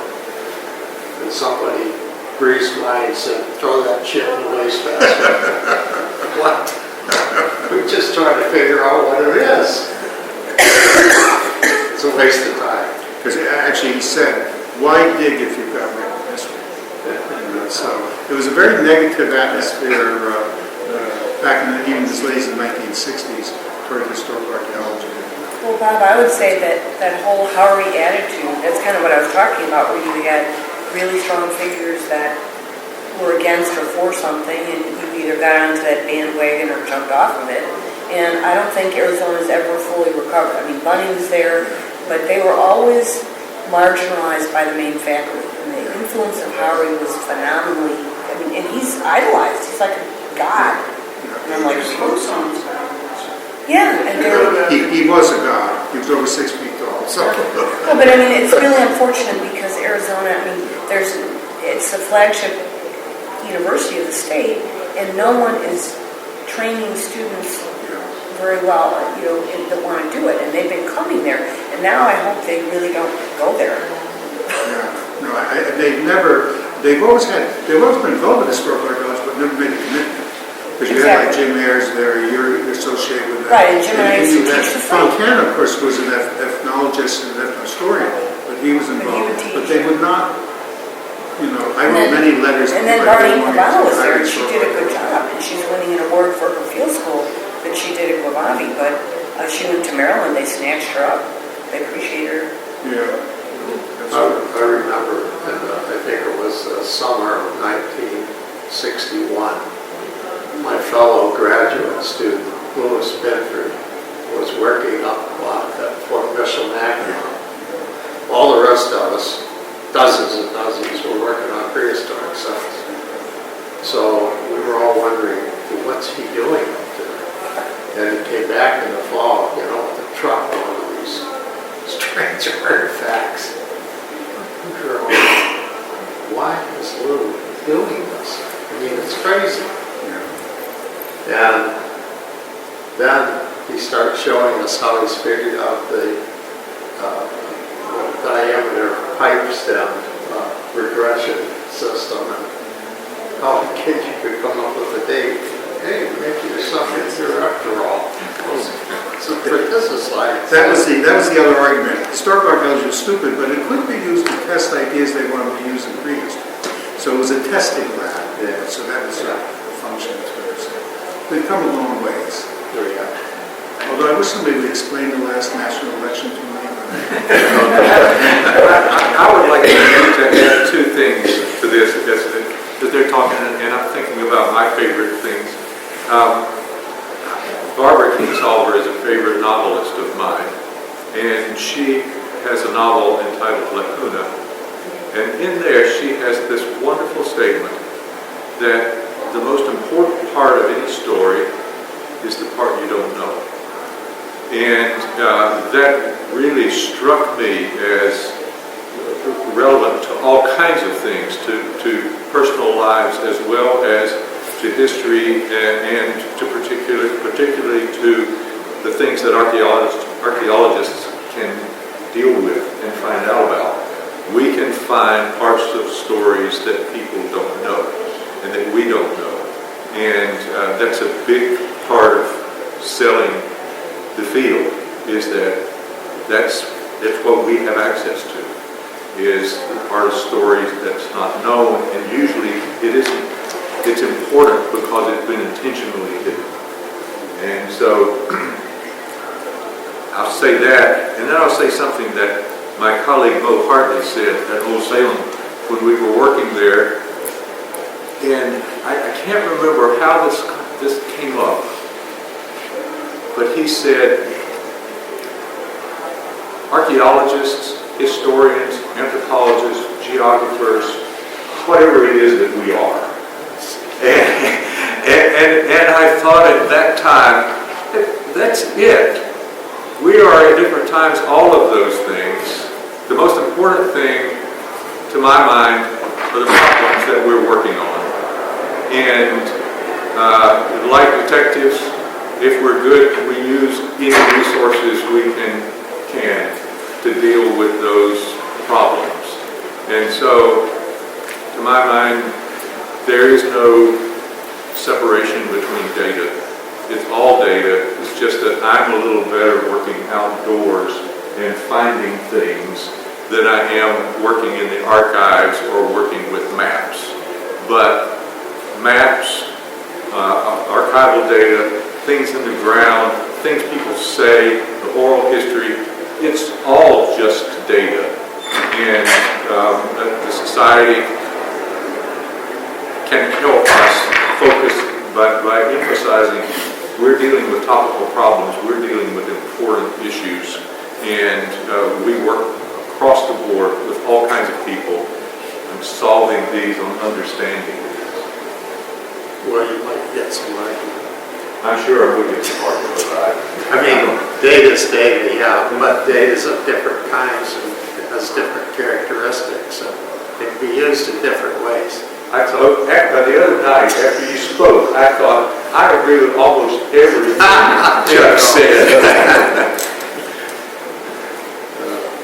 Could I just say, did any of you attend that session a number of years ago on storytelling? Were you there? And I was shocked by that because a number of years papers have been kind of dreary, and we always had a few more minutes, right, that people could use for papers, and we allow 15 minutes now, but other groups maybe do 10, so we're still pretty fortunate that we can go on for 15 minutes, right? But I think other people were feeling the same way I was about sort of the way we approached our data and our reporting of it, our interpretation. And I thought this sounds like an interesting session to me. So I tried to get in, and it was in a room maybe smaller than this one, Mary, you were presenting. So was it smaller than this or about this size? We were in a tiny room. But it was out the halls. I mean, people couldn't get in there. And then it was published, and I was asked to write a comment, be part of a commentary, because people were either in love with it or hepped up over it. They're like, oh. And so, but I really enjoyed doing that. But I mean, that was, to me, I thought this is really innovative. It got people excited, and some really top scholars across the country incorporated that, and I think that was a real seed of public interpretation that people buy into. And you know, a lot of people have been writing stories that matter in this anniversary year, last year, the National Historic Preservation Act. What have we learned? What are the interesting stories? Why do we struggle with it? There are so many interesting stories. People can, even those people that voted for you know who, you know, they would love those stories too. So that's our job. You know, those of us that can tell those stories, even if we don't like that maybe storytelling is a little bit off of actual research design, but I don't believe it is. I think that it can help us think about ways to look at our research that can then be structured in the formal research design and really get away from those boring research designs that don't tell us anything we don't already know.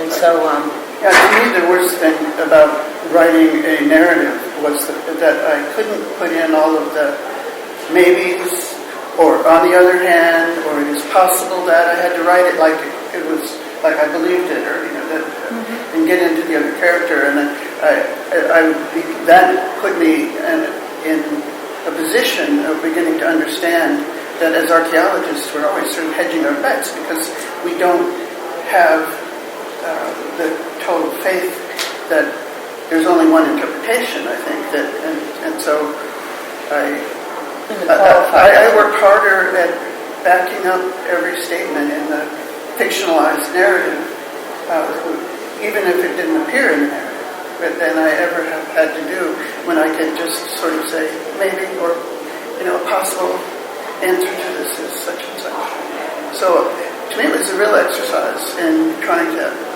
learn how to write an interpretive narrative, which I thought I was doing all along. But I'm very interested in the fact that narrative and storytelling you hear in almost every discipline now, the discussion of how that's the most powerful way to bring things across. And so this is why I think it was sort of successful. Although people did hate it. And I think Donna Seifert, I got a kick out of the fact when she gave the book award the other night, she came up and said, that's the worst thing I've ever heard of. You should not be doing storytelling with archaeology. And then she was praising to the skies a wonderful book that's storytelling. It's storytelling. But I think that that's one of those things, those of us trained in that, you either deal with your questions about it, your fact that, like, I was so disgruntled, I thought maybe I should just leave this because it's so boring for me. It was just not, engaging me and using what I thought were my talents, such as they are. But anyway, it was eye-opening for me, and I think it does make us better, actually, interpretive writers and scholars. I used to think that when I read a paper by Louis Bedford, and I knew him, that I could hear Lou talking as I read that paper. It sounded a lot like that. It just sounded like him, and there was all of this close argument within that paper. But it sounded just like Louis Bedford was telling the story of, here's where I went to Michilimackinac, here's what I did, here's why I think it's right, here are the hypotheses I tested. To me, it's narrative. And so I think you can do both. I think you can tell a story and you can be very careful in your thinking and present alternatives and so forth. I think it can be done. Hi, thank you all for your comments. A couple of things resonate with me. I did step outside, but this wasn't said earlier. I came in at the very beginning there to pick up on the images of the meeting 50 years ago. And of course, the demographics, right, of the demographic profile of the organization is changed significantly. There's no doubt about that. A couple of things that were said jumped out at me. Your point about the work we do is making us better people really resonated with me, and also in a different way, the point you made, Teresa, about the struggles, the way you were treated in the 70s is what I was hearing. So when we look out at the audience today, I mean, it's obviously not your grandfather's SHA by any means. And I know in the course of the last 50 years, I don't know, halfway through, maybe the Gender Minority Affairs Committee was created, and I suspect that, there wasn't much mentioned about that, but... Well, I mentioned it. I don't know if you were in or out that period. I mean, I think that really was important, and it was developed along with the Ethics Committee in response to issues that were coming up. Yeah, and to take off on that a little bit, I was wondering about how central you see some of those issues, as being to the future of the organization and so on. I mean, it's, at least when you look out at the group, there seems to be some degree of gender equity, not that power is necessarily distributed evenly, I suppose, but the minority affairs side of things as well. It's something, and it resonates back to the point of the work we do is making us better people, that aspect of the reflexivity of it, and why we're in this work, and what we're trying to do in terms of the stories we tell as humans. Well, but if you were at that past president student reception last night and saw the mixture of people, of students, and they weren't all young kids, and I thought it was exciting, this couple of young students from Texas A&M, a young lady who's Asian American, and obviously her boyfriend or possibly her partner who is from Spain, and a little bit older guy. And I was like, I thought, this is what a great couple, and they were like this partnership. I mean, it was the coolest thing. But that's not something you would normally have seen. But the bravery of those young people to go into historical archaeology at a time like this, you know what I mean?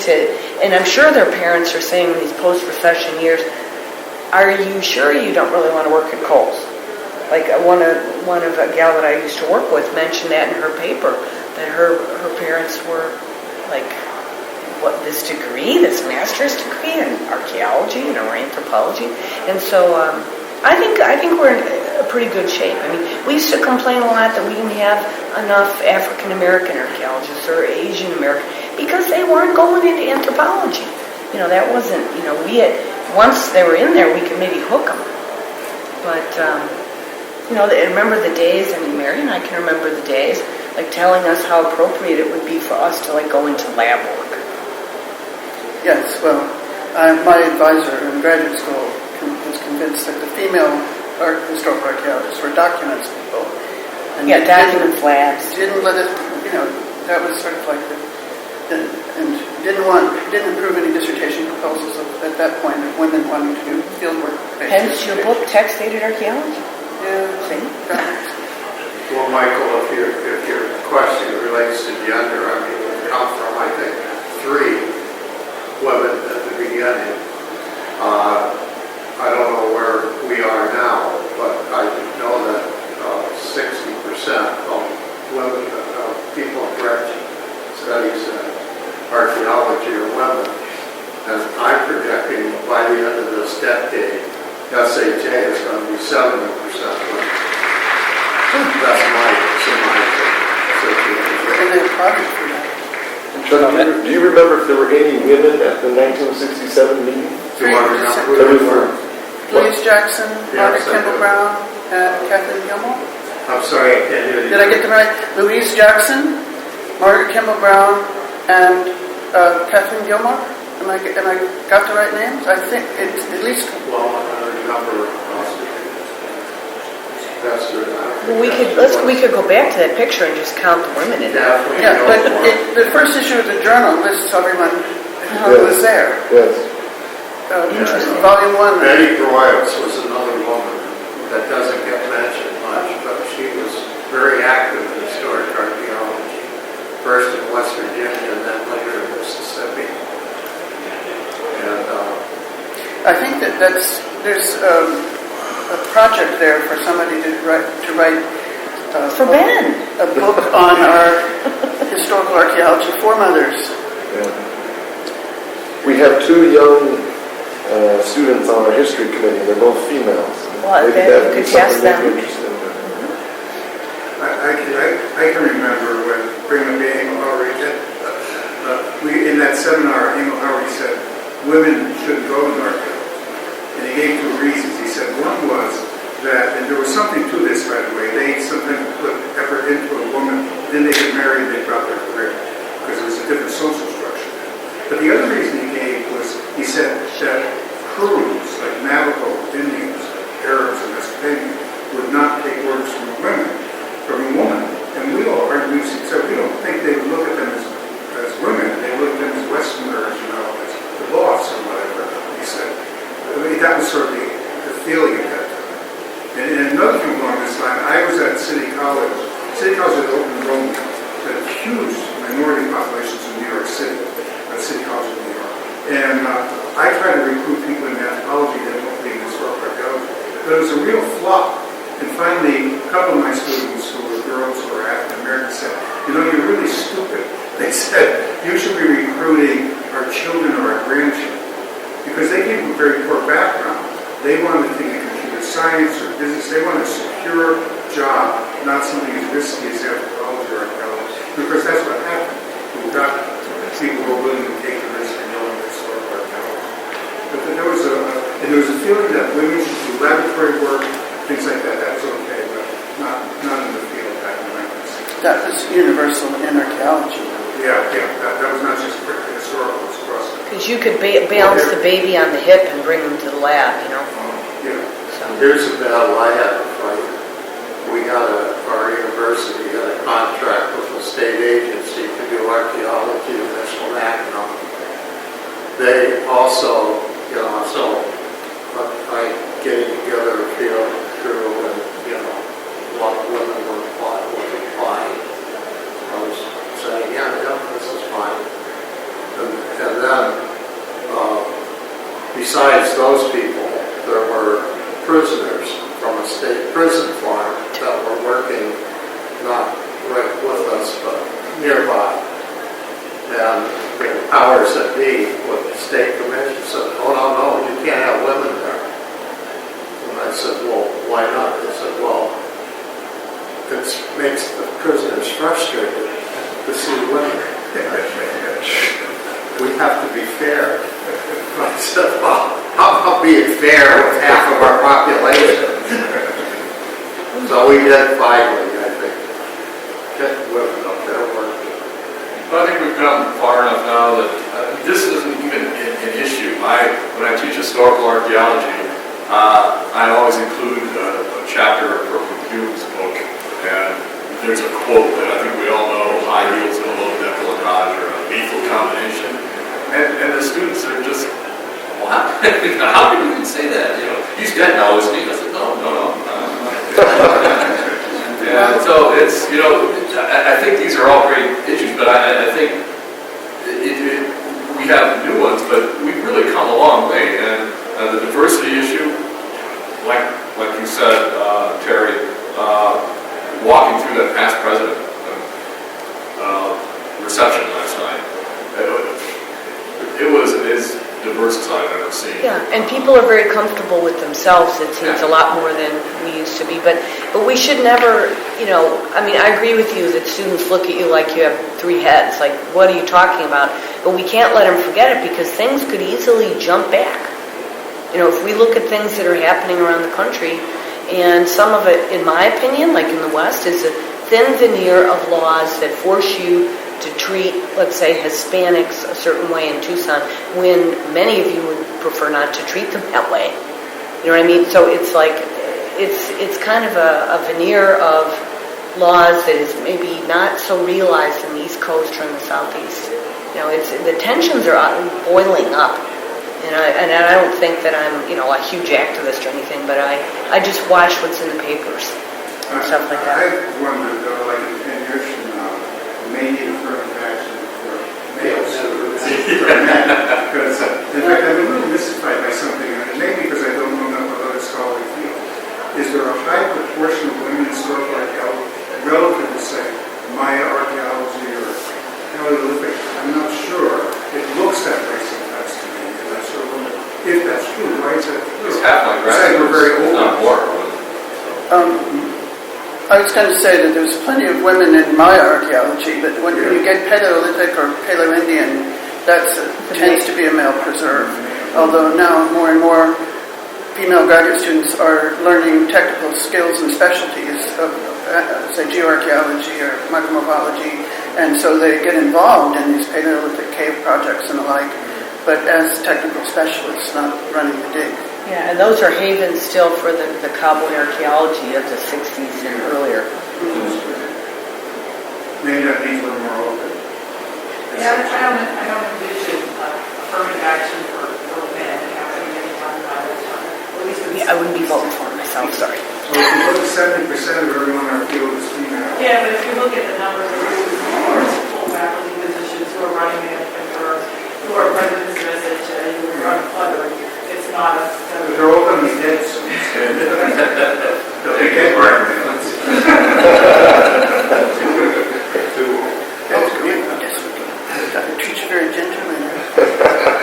But one thing that's interesting is my son-in-law just turned 40. He's a very successful businessman, probably makes more than most of us do, which is an unusual thing. But he told me that that many of the men of his generation voted the way they did or were disappointed with democratic choices because they felt so disenfranchised. They felt angry that they were not able to reach their objectives. And I'm thinking to myself, you make almost $170,000 a year. You're not quite 40 yet at the time of the election. You're not. What is your objective? You know, and I was just like, so there are a lot of people out there with these expectations of you know, this is the generation that is educated, but we have to explain to them why what we do is important because it's not all about money. You know, and this is the father of my grandchildren. So how do I, you know, teach them that it's not all that important? Well, money's important, but also being a good person, like we talked about. Bob's point, though, was really provocative, and I think we are experiencing a major demographic shift. So I'm at a small university. We have about 100 anthropology majors. When I started most of our majors were evenly split. So I would say out of 100 majors at this point, only 90 of them are women. And if you carry that out into the future, right, for those that are going to those graduate programs, some of them are going to succeed fantastically. So we're seeing the shift. It's really interesting. I don't know, I've been back to my culture things before. I don't know if we've seen the same shift in terms of broadening our demographic. We've seen some, but I don't think to the same extent. Yeah. It would be interesting if that is, say, next wave that follows. But there are major changes happening. It makes for a really interesting time to be a historical archaeologist. Right, I'm always skeptical about the argument that, first generation students or whatever, that parents don't want them going into anthropology because they don't understand there and so on.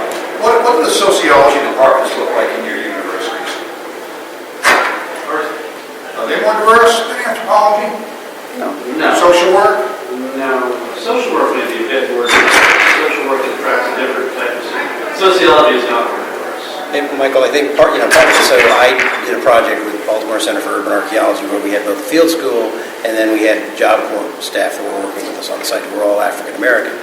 And so when I talked to them about careers in archaeology, first of all is to proceed to go anywhere in a career in archaeology, you have to go to graduate school. This is not a field that you can make a living, have a long-term career with a bachelor's degree. So that's the number one hurdle for first generation. The second generation, coming from families that don't have an education background and a value in education. That's a long-term commitment to school. And then the second part of that is the pay level.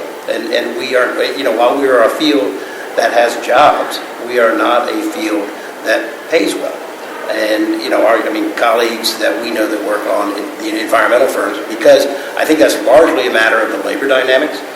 So colleagues that work for ecological environmental firms get a much higher pay scale than the archaeologists that work for us, but they go out on their own to go do a wetlands survey, whereas we have to go out and do an archaeological survey, and we're sending a team of 6. So the overall cost of the archaeology is more than the ecology, and that helps to drive down the salaries.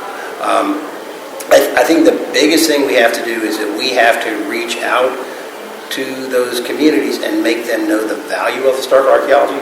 So another project where we had excavated an African American cemetery, and we actually brought 100+ descendants in to visit the excavations while the archaeology was going on, interact with the archaeologists, and then hear presentations on the project. And I can remember one young girl standing up and saying she was amazed to find out that archaeology was done on her ancestors, that there was archaeology like this in North America. She thought archaeology was only something that happened in Egypt. So that's our problem, that we have to do a much better job of communicating the fact that historical archaeology is generating information about the African American past and encourage African Americans to engage with that. And as you know, so GMAC tried this year as a pilot project. We are offering one-day passes to students from HBCU colleges that were in the area. Unfortunately, we had no HBCUs that were in Fort Worth. Carol McDavid led this up. She reached out to 9 different universities. She had 3 faculty with interest in bringing their students in for attendance. Ultimately, none of them did because of the distance and then the associated hotel costs, etc. But we're going to continue pushing that initiative to make sure that we're getting the word out that the work we're doing is relevant to their students. Their students need to be, at a minimum, aware of us and then start thinking about careers in historical archaeology.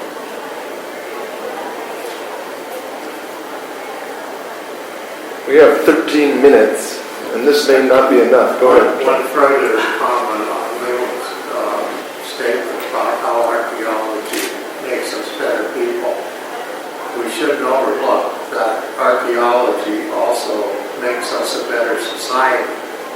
Gives us roots, gives us a heritage, gives us political and social solidarity, and I say that's a very important thing for us to think about these days. We should be communicating that though, because I think we've got it all, the marbles, but we need to play them the right way. What if somebody in a plane, it used to always be, they would say, I always want to be an archaeologist. But if you're on a plane and someone says, if you let them talk to you, they say, this thing on ancient aliens, can you explain to me exactly how you get involved in doing that kind of research? I think that the whole Trump phenomenon has a lot to do with people having seen him on those screens in their living rooms a lot, and television really affects people, but this so-called History Channel plays stuff that's total nonsense, but people believe it. Even the students in my class come and say they've seen these things and think that they wouldn't be on the History Channel if they weren't really, truly history. And we can't fight that. I know you've tried to fight all those diggers. The Digger Show, and I have to say here, and maybe 13 minutes instantly goes away with everybody in outrage, but I think we have to engage with these folks. I mean, let's face it, more people watched a half hour of the Digger Show, National Geographic's Diggers, than read everything we've all written in this room. That's a half-hour show on a third-tier cable network. And that's where they're getting their stuff. So I'm not saying we sell out, but I think I wrote in my blog that we buy in to some of this. The Digger Show, National Geographic was kind of a special deal that they invited us to work with them, and we had a panel, and I've never seen this happen on a show before, that they would send us the rough cuts. The first season wasn't very good, and that's what caused all the outrage. But the second and third season were better. And when we kind of looked, they worked on one of Tim's sites, they worked on one of my sites, They were under our direction. And I think what people really hated about them is that they were so silly, but that was a scripted silliness. And the more we worked that out, well, it's canceled now. I mean, we got it so ethical that no one wanted to watch it. And we've got to somehow walk the line where it's ethical, and yet it's watchable. It's never going to be a show that we're going to use to educate people. I was just on an episode of Expedition Unknown, which actually turned out not to be bad. They went and talked to all the right people. But, you know, they did things. I'm going, why are we going in an airboat to this tree when the rest of your crew just drove up to that? Well, it was visually exciting, and it was kind of fun. I'll say that. And then they climbed up the tree to take a core sample with a dendrochronologist. Well, we could have stood on the ground and recorded in there, but, you know, it was something that they're all about telling the story. And I think we've been talking about the storytelling, if we can engage with these folks to tell an interesting story and sneak in, while they're listening, sneak in some other, facts and such that might make them want to find out more about it. But there was a recent article in American Antiquity called "That Man on the Airplane," and like I said, with History Channel, they ask you those kind of things. The guy sitting next to you on the airplane is the whole premise of this article, and then it goes into the book reviews. And they say, "Oh yeah, I saw you're an archaeologist. I saw the Indonesian aliens." And in the past, we would have just said, "Well, that's bullshit," and going back to reading Skymall or whatever, and we're trying to get our papers done at last minute. And there's an opportunity that we missed to engage with that guy and say, this is what we really think, and this is why, without boring him to tears. So I think that's what we need to be better at if we do want to get more people to do that sort of thing. I'll just say something I would tell everybody about. Remember, archaeology can serve any master. One of the greatest advocates of archaeology was Heinrich Himmler. And the archaeologists were legitimate archaeologists. In fact, the whole generation after World War II, many of them were members of the SS before that. So anyone can manipulate it one way or the other. So yes, it may make us better people, but no, we have to be a little cautious. I'm not going to call fascists. I'm not going to call us. I know. But the fascists didn't see it that way. Yes, we will. You tell me if this is a bad idea. We don't have a ton of time left, but I would love to hear each one of yours, just like 1 to 2 minute most memorable moment at an SHA conference as a way to close out on a. What was that you wanted? Your most memorable moment at an SHA conference, and maybe this is too short notice to spring that on Maybe you. we wouldn't want to tell.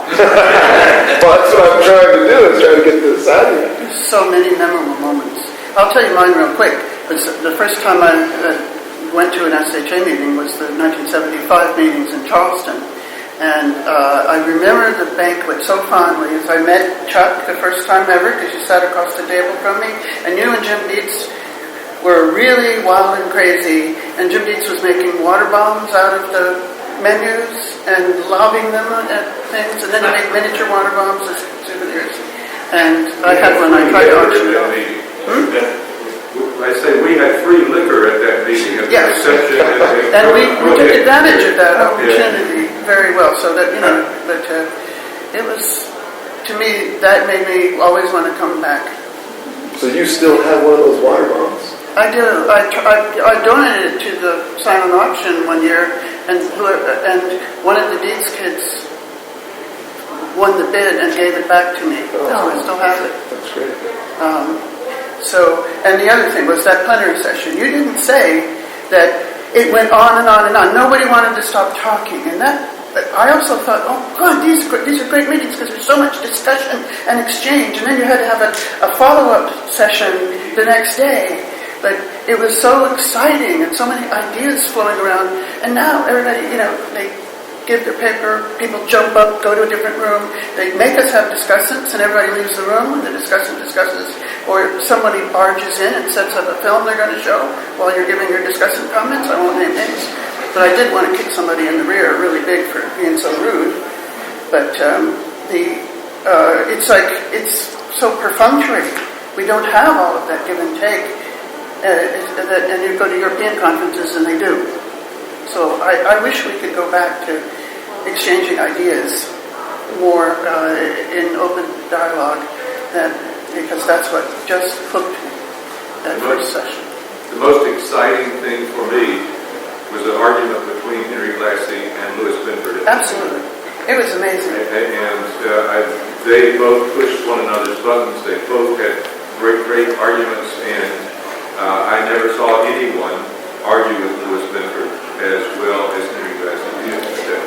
Even though he and Mike Schiffer would sit for hours at every SAA meeting, never going into any session, sitting out there arguing with one another all day long. So when we had the meeting in Philadelphia, I was up at Penn, and Stan South wrote me. And he was talking about conferences, and he talked about how the real discussion at a conference happened in the bar. And so he wanted to organize the Covert Bar Seminar. And he tasked me with coming up with a bar where he could bring in Jim Deeds and L.A. Warner, and I can't remember who else, all were invited to the seminar. So I found a bar near Penn, Carney's. We went there for the Covert Bar Seminar. Of course, we didn't recognize that was my first SHA, that every bar near the conference hotel was packed with archaeologists. So there was nothing covert about it. We just had a table where we could all sit together and drink. And I remember it was absolutely fascinating conversation between South and Dietz and everybody else at the table. Unfortunately, when you have one of those things at a bar, I have no clue what was said. I can remember the time just being amazed by the discussion and so engaged, and then the next morning have a good hangover and say, well, gee, we should have taken it, but we didn't. Other stories in closing here. The thing I remember most is when I was chair of the awards committee, I had 12 chairs there, and Larry Faulkner was making the SHA awards of merit, and he mailed them to the hotel, and I was up in my own room, and I opened them, and he made two of the same award accidentally. And I said, holy crap. So but we turned it into a big joke, gave it to the people, said you have to give it back to us when we send the right award. And because I kept looking at it saying, this can't be right, but then what are you going to do? So we're missing one of the awards. Well, I would have to say that I have a very hard time picking out any special thing. Of course, getting the Harrington Award is very special, as my friend here will find out tonight. But I think, when I think about coming to SHA meetings, I always find it an exciting prospect. Not so much that I think I'm going to learn a lot from going to papers, but I particularly like to talk to my friends in the hallways, find out what they're up to, what they've been doing, what they think about various things. And that is very appealing to me. I have lots of good friends, of course, and those good friends, a lot of them were made in SHA meetings, so that's what I would say. It was memorable for me when you and I did Jim Ayers' Harrington presentation together, and I have another award story that Bob will appreciate. So a few years ago we thought that we might want to change the Harrington boxes, and because those were like custom made, and then it was getting harder to get them, and so I emailed previous Harrington winners or did an informal survey, and you all said that you wanted to kind of keep the old style boxes, right? And then Karen had tried to find somebody that could fabricate something, and they were awful. They were like tacky designs, and I'm like, oh. So I actually found a colleague who's a woodworker, and we have beautiful boxes continuing to be made. And so there was a hiatus that year because the failed design that Karen, really earnestly, she and I tried to get, didn't work out. Okay, so Doug Scott was getting the award. Doug is a good guy. He's like really calm. I said, Doug, we don't have a box for you. We have a medal, but we don't have the box. But I'm going to borrow Jim Ayers' box and bring it, and you're going to pretend that that's your box because you're my friend. And it all went smoothly, and nobody knew. Now you're the first people that know. But then I was able to get the new boxes fabricated, and a new box made for him that's beautiful. Because I didn't want it to be tacky and ugly, and we're so tradition oriented, so. But there's been a lot of hairy things with the awards, but that was the most interesting. But I thought honesty was the best. Okay? thank you, everyone. This has been really wonderful. We are celebrating the 50th anniversary today, and these people have lived through it and led us through it in many ways. If you're interested in more history of the society, there is a new special publications, Historical Archaeology Special Publications volume available in the book room that compiles all of the oral histories, all of the Harrington Medal articles and the Rupe Award articles, and all the memorials of people who have passed away, all compiled under one volume, available for sale, and obviously proceeds go back into the society. You can purchase that. And we've launched a new online exhibit on the SHA website where we're starting to post material. In fact, we'll put those pictures of the 1967 meeting up there, and we're going to get the audio clip from that 1967 meeting, put it up there, and maybe some of the things that were stories that were told today can go up there also. And don't forget that we are celebrating Dr. Ferguson today too, and it is a tremendous time to learn about the history of the field through his career and life as well. And then the next time we produce a special publication, yours will get into that one too. You'll be the first one. Thank you again for coming. We appreciate it.